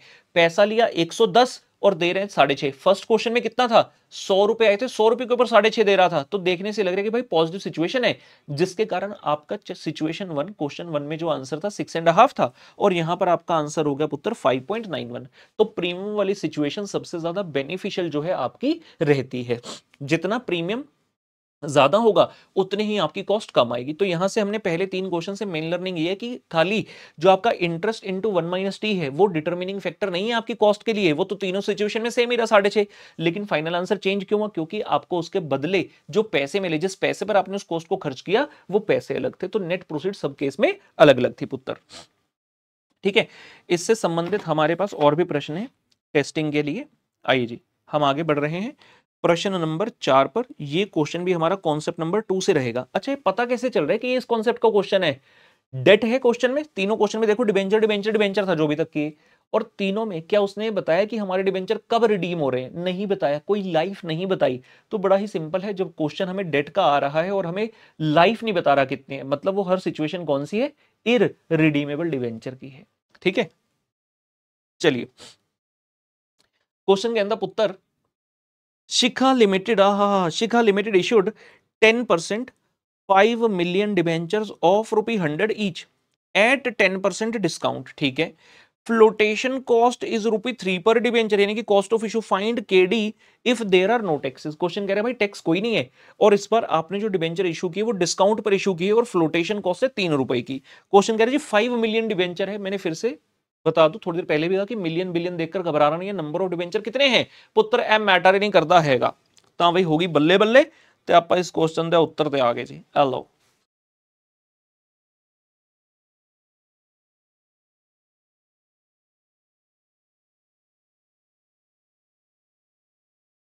आंसर नंबर 4 पर आ रहे हैं।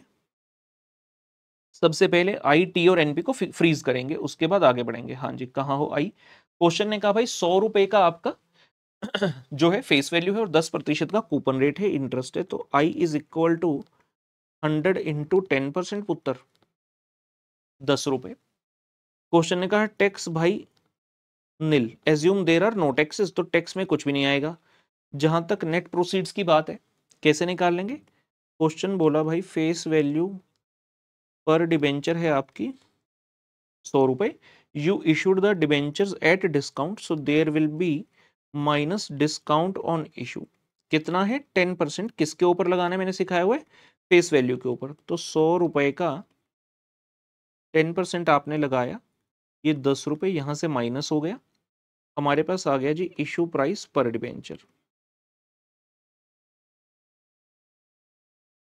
₹90। और यहां तक कहानी खत्म नहीं हुई, क्वेश्चन ने बोला there is flotation cost as well, there is flotation cost as well, तो there is flotation cost per debenture. Question ने क्या बोला जी ₹3 की आपकी पर डिबेंचर की फ्लोटेशन कॉस्ट है, तो ये फाइनली आपका नेट प्रोसीड्स आ गया जी ₹87 का। ये फाइनली आपका नेट प्रोसीड्स आ गया ₹87 का। केडी का फॉर्मूला हम जानते हैं, केडी का formula we know it is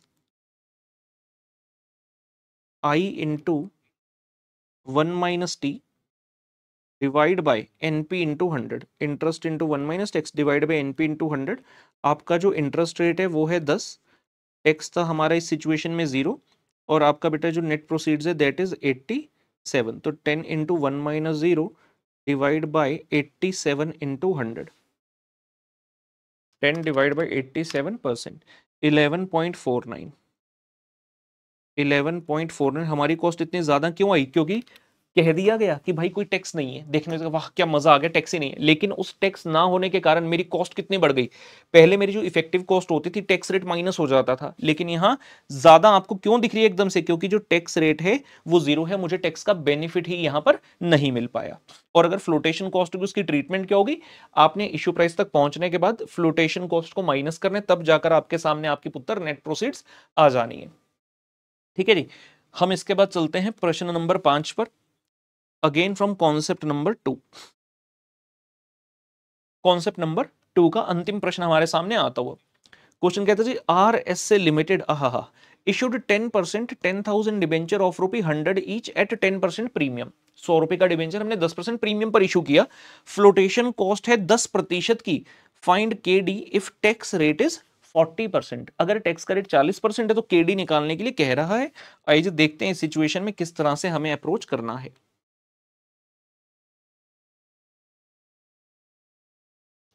answer number 5, सबसे पहले बात करें इंटरेस्ट की। ₹100 का डिबेंचर है, 10% का इंटरेस्ट है पुत्र, ये हो गया ₹10। ₹100 का 10%, ₹10 आपका आ गया जी इंटरेस्ट। टैक्स की बात करें, क्वेश्चन ने बोला 40% का टैक्स है यानी कि 0.4, and very important comes the net proceed. हाँ जी, स्टार्टिंग विद सबसे पहले इसने क्या बोला, फेस वैल्यू पर डिबेंचर जो कि कितनी है ₹100। क्वेश्चन कह रहे जी आपने जब इशू किया तो देयर इज अ प्रीमियम, तो हम कहेंगे प्लस कर दीजिए प्रीमियम ऑन इशू। प्लस क्यों किया जाता है, क्योंकि इसके कारण आपके हाथ में ज्यादा पैसे आते हैं। था तो डिबेंचर 100 का, लेकिन हमने 10% ज्यादा पर बेचा, तो premium on issue face value के ऊपर आपने लगा देना जी प्रीमियम का रेट 10%। ये आ गया आपका इशू प्राइस पर डिबेंचर। इशू प्राइस पर डिबेंचर आ गया 110 रुपए। Now comes the very very very important point of this chapter, that is flotation cost. That is flotation cost per debenture. Question में जाएंगे, वापस देख के आते हैं क्वेश्चन ने फ्लोटेशन कॉस्ट कितना हमें बोला है। क्वेश्चन में गए, यहां पर हम देखते हैं क्वेश्चन बोल रहा है फ्लोटेशन कॉस्ट इज 10%, 10% का फ्लोटेशन कॉस्ट है। जैसे यहां पर आए, अब प्रतिशत में है तो हमारे सामने जो है दिक्कत पैदा हो गई कि यार ये जो फ्लोटेशन कॉस्ट है ये इस 100 रुपए पर फेस वैल्यू पर लगाएं या ये इशू प्राइस पर लगाएं। तो जब मैंने कॉन्सेप्ट सिखाया मैंने तभी ये क्लियर किया कि जो फ्लोटेशन कॉस्ट का परसेंटेज है that is always on the issue price. आपका इशू प्राइस कितना है 110 रुपए, 110 रुपए के ऊपर आप फ्लोटेशन कॉस्ट लगाओगे जो कि है आपकी 10% की, ये आएगा पुत्र 11 रुपी। और ये आपका फाइनली बचेगा नेट प्रोसीड्स पर डिबेंचर, ये आपका बचेगा नेट प्रोसीड्स पर डिबेंचर 99 रुपी। इसके बारे में और बातें भी करनी है, सुनते जाइएगा आराम से। फ्लोटेशन कॉस्ट हमने कहा हमेशा इशू प्राइस पर कैलकुलेट करना। कई बार एग्जाम में क्वेश्चन आएगा आपको इशू प्राइस देगा ही नहीं, फेस वैल्यू वगैरह कुछ नहीं बताएगा। पता क्या बोलेगा, कहेगा मार्केट प्राइस पर डिबेंचर इज लेट्स से 105 रुपए। अब आप उस केस में क्या करोगे, क्वेश्चन कह रहे हैं मान लो फेस वैल्यू 100 रुपए, मार्केट प्राइस 105 रुपए, फ्लोटेशन कॉस्ट 10%, क्या करोगे। ध्यान से सुनते रहना, वेरी वेरी इंपॉर्टेंट है। क्वेश्चन ने आपको प्रीमियम और डिस्काउंट का डाटा दिया नहीं, आप इशू प्राइस तक नहीं पहुंच सकते। क्वेश्चन आपको कह रहे हैं फेस वैल्यू 100 क्या, मार्केट प्राइस 105 का है। मार्केट प्राइस 105 का है मतलब वो क्या दर्शा रहा है कि भाई आज की डेट में अगर मैं अपनी कंपनी का डिबेंचर बेचने के लिए निकलूं ना तो 105 रुपए मेरे पास आ जाएंगे। अगर आज की डेट में मैं अपनी कंपनी का डिबेंचर बेचने के लिए निकलूं तो मेरे पास 105 रुपए आ जाएंगे। इसका मतलब ये है कि क्वेश्चन इनडायरेक्टली हमें इशू प्राइस बताने की कोशिश कर रहा है बैक रूट से, सीधा सीधा नहीं बता रहा face value minus discount plus premium is equal to issue price, नहीं, हमें डिफरेंट रूट से बता रहा है। कहता है ऐसा है आज की डेट में ना अगर तुम इशू करने के तो मार्केट प्राइस 105 का हो जाएगा। इसका क्या मतलब है, अगर क्वेश्चन मुझे बोले मार्केट प्राइस है 105 रुपए का, अगर क्वेश्चन मुझे बोले मार्केट प्राइस 105 रुपए का और फ्लोटेशन कॉस्ट है 10%, तो मैं 10% मार्केट प्राइस पर लेकर माइनस कर दूंगा और अपना नेट प्रोफिट निकाल लूंगा। क्यों, क्योंकि अगर क्वेश्चन मार्केट प्राइस दे रहा है वो ये एक तरह से दर्शा रहा है कि अगर आज तुम इशू करने गए तो लोग मार्केट का जो रेट है वो देने के लिए तैयार है तुम्हें। मार्केट प्राइस क्या दर्शाता है, अगर सोचो मार्केट में रेट चल रहा है 105 का, आप 100 रुपए पर बेचोगे क्यों जब लोग 105 देने के लिए तैयार हैं आपको। तो market price is nothing but a reflection of the issue price. तो अगर कभी वो आपको दे दे मार्केट प्राइस तो आप उसमें से भी फ्लोटेशन कॉस्ट माइनस करेंगे। मैं यहां पर लिख देता हूं,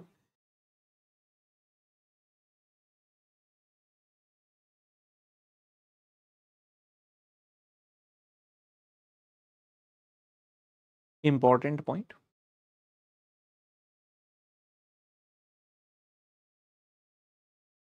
if question gives market price तो आपने क्या करना,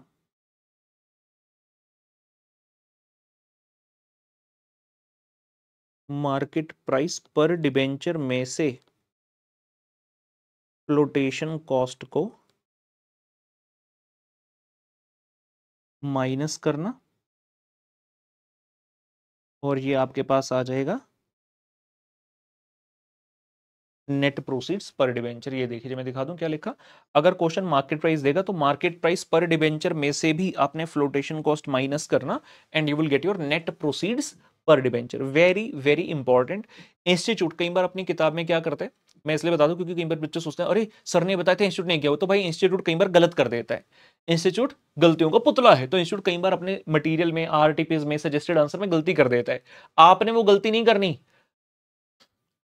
आप अपने कार में जा रहे हो, साइड वाला एक कार पे जा रहा है, आगे एक बहुत बड़ा खड्डा है, बगल के कार वाला उस खड्डे में गिर गया, उसको दिखा नहीं, आपको दिख गया, क्या तब भी उस खड्डे में जाकर गिरोगे क्या, नहीं, अपना साइड से निकल जाओगे ना। तो भाई जब इंस्टीट्यूट गलती कर रहा है ये नहीं है कि आपने भी गलती कर, नहीं नहीं, जो इंस्टीट्यूट बोलेगा वही मैं करूंगा। एक फिल्म आई थी बंधन, सलमान खान बोलता था जो जीजा जी बोलेंगे वो मैं करूंगा। जीजा जी कौन थे, जैकी श्रॉफ। तो ये बच्चा बोलता जो आईसी बोलेगा वो मैं करूंगा। भाई अगर उनके बोले पे गए, अगर आपने भी उनके वाली गलती कर दी और आप ये सोचो कि इंस्टीट्यूट का ही किया मैंने तो एग्जाम में तो ठीक करेंगे, नहीं, वो काटा मार देंगे और आप ये कहते रह जाओगे कि नहीं यार मैंने तो तुम्हारा देखकर किया, मैंने तो तुम्हारा देखकर किया। वो कह देंगे सॉरी, करियर किसका खराब हुआ, फेल कौन हुआ, तुम। तो भाई गलतियां नहीं करनी है हमेशा।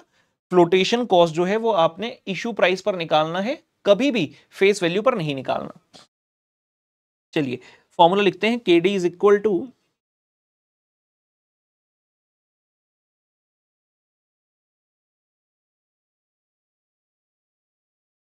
I into 1 minus T divide bye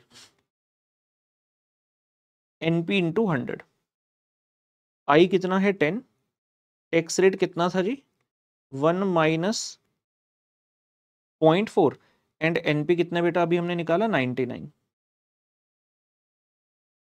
10 into 1 minus 0.4 divide by 99 into 100, ये न्यूमरेटर में आ गया जी 6, डिनोमिनेटर में है 99, 6 डिवाइड बाय 99 इंटू 100, ये उत्तर आ गया 6.06%। जितने भी मैंने ये चीज बोली है लिखी है सब कुछ आपने अपने रजिस्टर में नोट कर लेना, वेरी वेरी इंपॉर्टेंट है, रिवीजन के टाइम पर नहीं तो दिक्कत आ जाएगी, भूल जाओगे।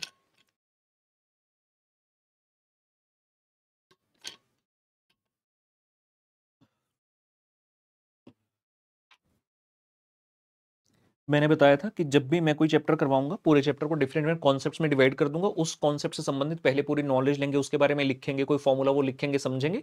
तो बिल्कुल हमने वैसा ही किया कॉन्सेप्ट 2 में। फिर उसके बाद मैंने कहा था जो भी हमारे गुरु मंत्र वाले क्वेश्चन है वो सारे मैं आपको करवाऊंगा, ठीक है जी। ये गुरु मंत्र हमारा इस कॉन्सेप्ट का यहाँ पर खत्म हुआ, और साथ ही साथ मैंने क्या कहा था, मैं अभ्यासिका से आपको कॉन्सेप्ट वाइज बताता जाऊंगा। जैसे ही कोई कॉन्सेप्ट खत्म होगा कि उसके कौन से क्वेश्चन है जो आपने खुद से ट्राई करने हैं, खुद से ट्राई करने में फिर से बता दूं, this is as good as your test. आपने क्या करना है, जो भी मैं डेली का काम आपको दूंगा, क्योंकि इसका होमवर्क का आंसर आपको नहीं मिल रहा, इस होमवर्क का आंसर आपके पास नहीं है, आपने इसको सॉल्व करके आना है। और नेक्स्ट डे क्लास में जब आओगे तो मैं टेस्ट चेक करूंगा, यानी कि जब कल का लेक्चर हमारा स्टार्ट होगा तो इस कॉन्सेप्ट नंबर 2 का जो क्वेश्चन मैं आपको होमवर्क में बता रहा हूं ये आपने करके आना है। और करना कैसे है, ये नहीं कि होमवर्क है रफ वर्क की तरह कर लिया सिर्फ आंसर निकाल कर आगे, ना फॉर्मूला लिखा ना आईटी एनपी लिखा, कुछ नहीं, प्रॉपर कायदे से जैसे मैंने क्लास में सिखाया वैसे ही लिखना। क्योंकि आदत अगर डालोगे ऐसा लिखने की तभी डलेगी। कई बार बच्चे क्या सोचते हैं घर पे रफ वर्क में कर लेते हैं और एग्जाम में जब जाएंगे ना तब सुंदर सुंदर करेंगे, नहीं हो पाएगा सुंदर। आदत ऐसी पड़ जाएगी वही कीचड़ खाना करके आओगे वहां पे, तो ऐसा अपने को नहीं करना है। क्वेश्चन नंबर 36 मार्क कर लो, कॉन्सेप्ट नंबर 2 से है। क्वेश्चन नंबर 36 मार्क कर लीजिए, कॉन्सेप्ट नंबर 2 से आपका ये वाला प्रश्न रहेगा, ठीक है जी। इररिडीमेबल डेट का ये क्वेश्चन है, ये आपका होमवर्क के लिए रहेगा। आगे आ रहे हैं, कॉन्सेप्ट 2 हमारा खत्म हो गया। याद दिला दूं आपको, हमने जब ये स्टार्ट किया तो हमने कहा था कि हमारे टॉपिक कुल मिलाकर ये रहने वाले, सबसे पहले कॉस्ट ऑफ डेट, फिर preference equity, reserve and surplus, और लास्ट में ओवरऑल कॉस्ट ऑफ कैपिटल। तो हमने डेट सबसे पहले स्टार्ट किया। जैसी डेट की बारी है मैंने आपको बताया कि भाई डेट दो टाइप का होता है, it can B irredeemable, it can B redeemable. तो इररिडीमेबल से संबंधित 360 डिग्री जो है हमने सारे कॉन्सेप्ट कवर कर लिए, जो भी छोटा क्वेश्चन इसके अंदर बनता था, जो भी बातें होती थी। Now we are coming to concept 3, जहां पर हम बात करेंगे कॉस्ट ऑफ डेट रिडीमेबल की। आ जाइए, concept number 3, concept number 3,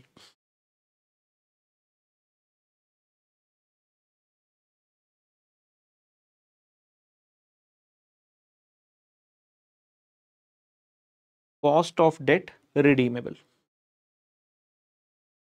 heading दीजिए जी अपने रजिस्टर्स में, concept 3, cost of debt redeemable. जी क्या कहना चाह रहे हैं हम इसके अंतर्गत। रिडीमेबल डेट कौन सा होता है, which is to be paid back after a period of time, कुछ समय के बाद आपको इसे वापस करना पड़ेगा, ये वो वाला डेट होता है। एंड अगर मैं एक टाइमलाइन बनाऊं, let's say this is a timeline with us, ये क्या है जी जीरो पीरियड। जीरो पीरियड बोले तो ये आज है हमारा, मतलब प्रेजेंट की बात हो रही है, टुडे। टुडे हमने आज क्या किया जी, वी इशूड द डिबेंचर।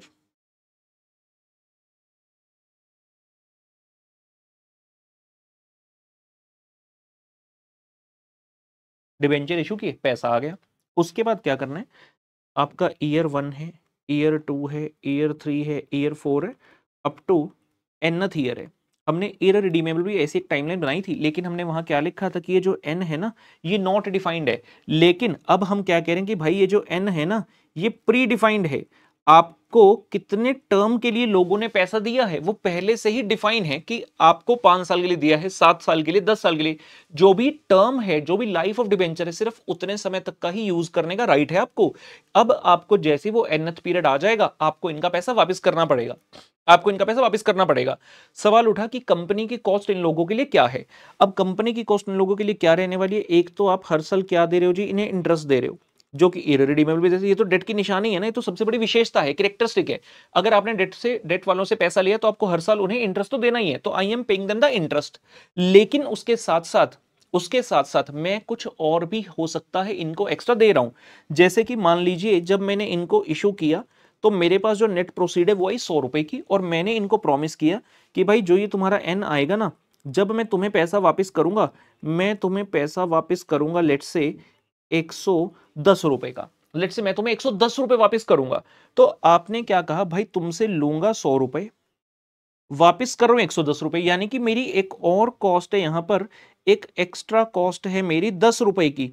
लेकिन क्या एज इट इज फॉर्मूला में ऐड कर दूं? नहीं, एज इट इज ऐड नहीं कर सकते, क्योंकि पूरी लाइफ की है।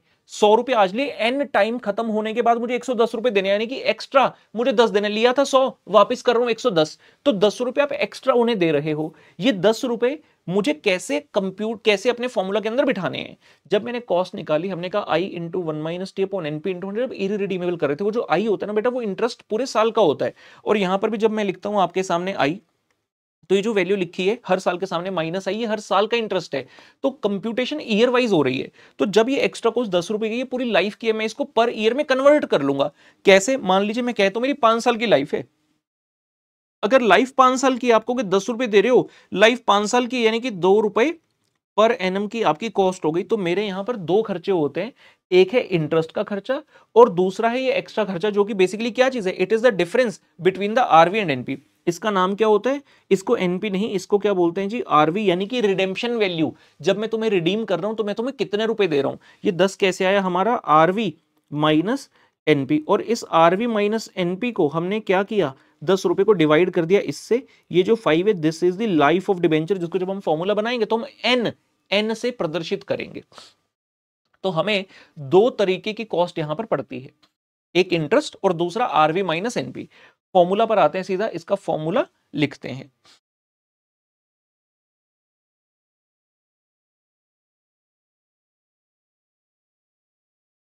Let's come to the formula.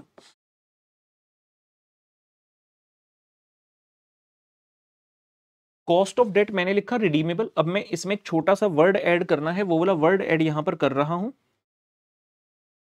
Cost of debt redeemable में लिखेंगे। एक्चुअली रिडीमेबल डेट की कॉस्ट निकालने के हमारे पास तरीके एक से ज्यादा हैं। जो ये वाला तरीका है, इसका नाम है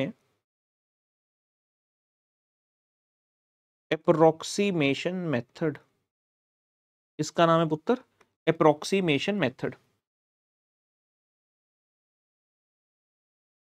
जो बातें अभी सिखा रहा हूं वो अप्रोक्सीमेशन मेथड के अंतर्गत चलेंगी। तो अप्रोक्सीमेशन मेथड में फर्दर दो टाइप्स बनती हैं।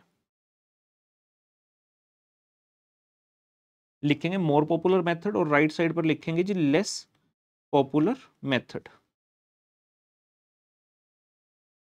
मोर popular method, less popular method जी। मोर पॉपुलर मेथड क्या है? ये कहता है KD is equal to I into one minus T. देखो ये तो इररिडीमेबल भी था, ये यहां पर भी साथ चलता जाएगा कि इंटरेस्ट है and after the deduction of tax, यानी कि ये टैक्स सेविंग कंसीडर करते हुए मुझे लेना है। साथ में मैंने क्या कहा, एक और कॉस्ट है RV minus NP, redemption value minus net proceeds divide by N, RV minus NP upon N, and whole divide by RV plus NP upon 2। Sir ये क्या चीज है जी? जब हम कर रहे थे इररिडीमेबल, हम डिनोमिनेटर में क्या लेते थे? NP, net proceed. लेकिन यहां पर ये क्या ले रहे हैं? एक बार यहां वापस, हमने कहा यार तुम ना 100 रुपए ले रहे हो और वापस कर रहे हो 110। सवाल उठाइए 110 वापस क्यों कर रहे हैं? क्योंकि उसे कुछ फायदा है, ऑब्वियस सी बात है। अगर आपने 100 लिए और आप कह रहे हो कि मैं तुम्हें 100 से ज्यादा वापस कर दूंगा, इंटरेस्ट तो है ही अलग से। आप कहोगे सर इंटरेस्ट तो अलग से है, हम तो कैपिटल पेमेंट की बात कर रहे हैं। जो आपने प्रिंसिपल अमाउंट 100 लिया, प्रिंसिपल 110 वापस क्यों कर रहे हो? क्योंकि आपको 100 से ज्यादा का फायदा है। कितने का है? 101 का, 102 का, 103 का, 5 का, 6 का, नहीं पता। तो हम क्या करते हैं, डिनोमिनेटर में इन दोनों वैल्यूज का एवरेज लेकर चलते हैं कि उसका जो बेनिफिट है वो 100 रुपए से ज्यादा है। तो हम कहते हैं आरवी प्लस एनपी अपॉन 2, यानी कि ये 100 plus 110 divide by 2, 210 divide by 2, वहां पर 105 की फिगर आपकी हमारे वाले फॉर्मूला में आ जाएगी। एक है ये मेथड, सुनते जाना आराम से। मैं पहले लेस पॉपुलर वाला मेथड भी लिख देता हूं, फिर दोनों का एक कंपेरेटिव एनालिसिस कर लेंगे। I into one minus T plus R V minus N P upon N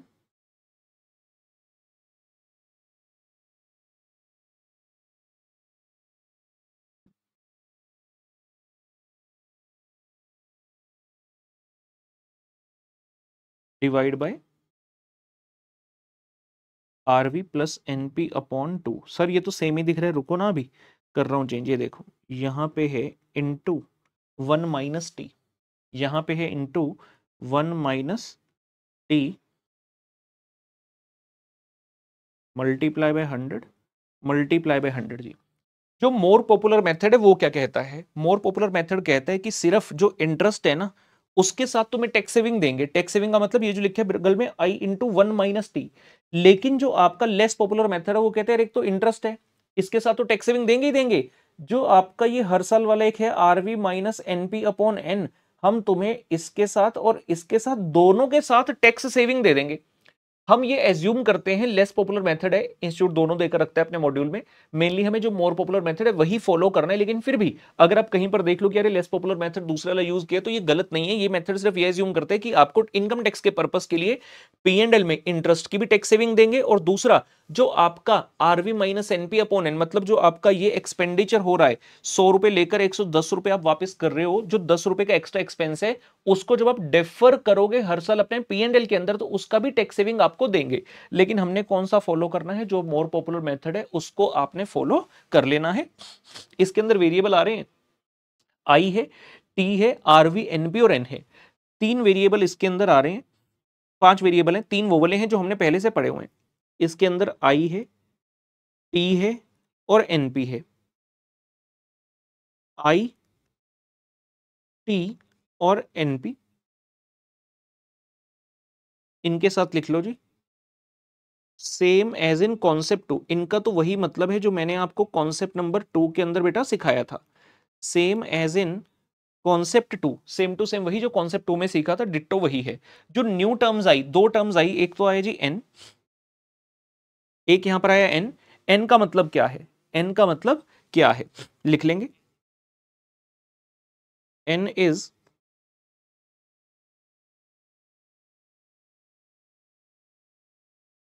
life of debentures in years. N का मतलब है life of debenture in year, और आरवी का मतलब है पुत्र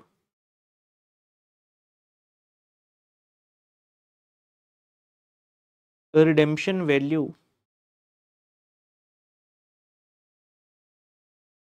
पर debenture. Redemption value per debenture.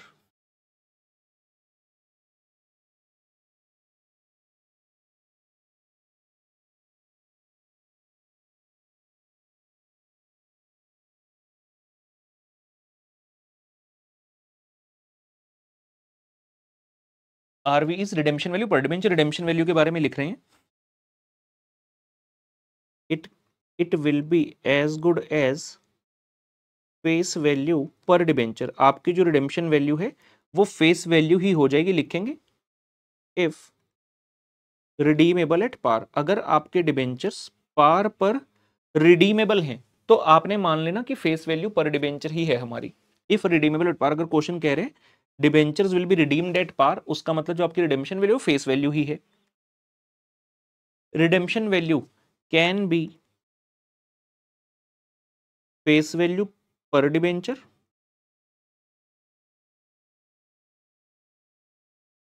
Plus plus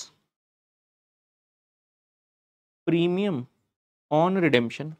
हो सकता है बेटा जो मैंने एग्जांपल बनाया, आपने लिए थे 100 रुपए, आप वापस कितने करो 110, यानी कि आप प्रीमियम पर रिडीम कर रहे हो। तो उस सिचुएशन में आपकी जो रिडेम्पशन वैल्यू होगी that will be more than the face value. ये कब होगा? लिखेंगे if redeemable at premium, bracket में लिख लेंगे, यानी इसके नीचे लिख लेंगे इफ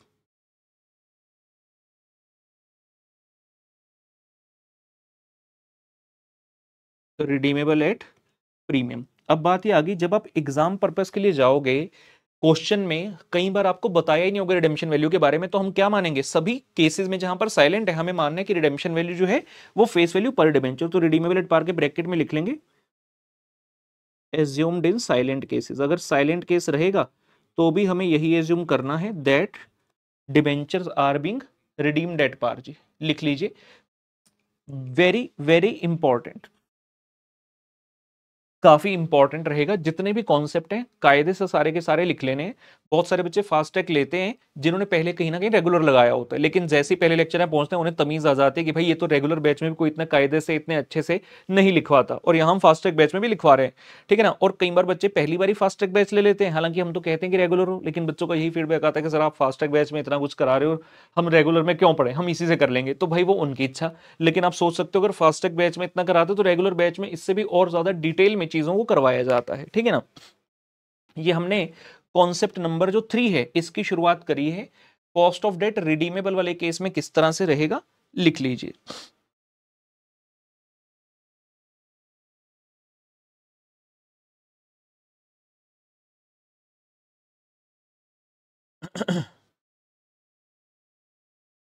लिख लीजिए इसको, साथ ही साथ बता दूं, एक कॉन्सेप्ट नंबर 2 हमने किया, कई सारे प्रश्न हमने कॉन्सेप्ट बिल्डिंग के लिए क्लास में किया, और उसका एक प्रश्न मैंने आपको होमवर्क के लिए दिया है। वो प्रश्न आपने घर से करके आना है। जब नेक्स्ट लेक्चर स्टार्ट होगा सबसे पहले हम वो वाला प्रश्न चेक करेंगे। आज का लेक्चर हम यहीं पर रोकते हैं। इस कॉन्सेप्ट से संबंधित जो प्रश्न है करने को, तो आधा एक प्रश्न तो हम कर सकते हैं तेजी से, लेकिन तेजी से कुछ नहीं करना। मुझे आपको एग्जाम में नंबर लाने की बढ़िया तैयारी करानी है, और क्वेश्चंस जब करेंगे तो उसका एनालिसिस भी करना है। तो 2-3 क्वेश्चन एक साथ करने के बाद फिर हम कंसोलिडेटेड एक एनालिसिस करते हैं, जैसे कॉन्सेप्ट नंबर 2 में भी किया क्वेश्चंस का, ठीक है ना। तो इस कॉन्सेप्ट के प्रश्न हम नेक्स्ट लेक्चर में ही करते हैं। आज का सेशन हम यहीं पर कर देते हैं समाप्त। आप सबसे मुलाकात होगी सेशन में, तब तक के लिए बाय बाय।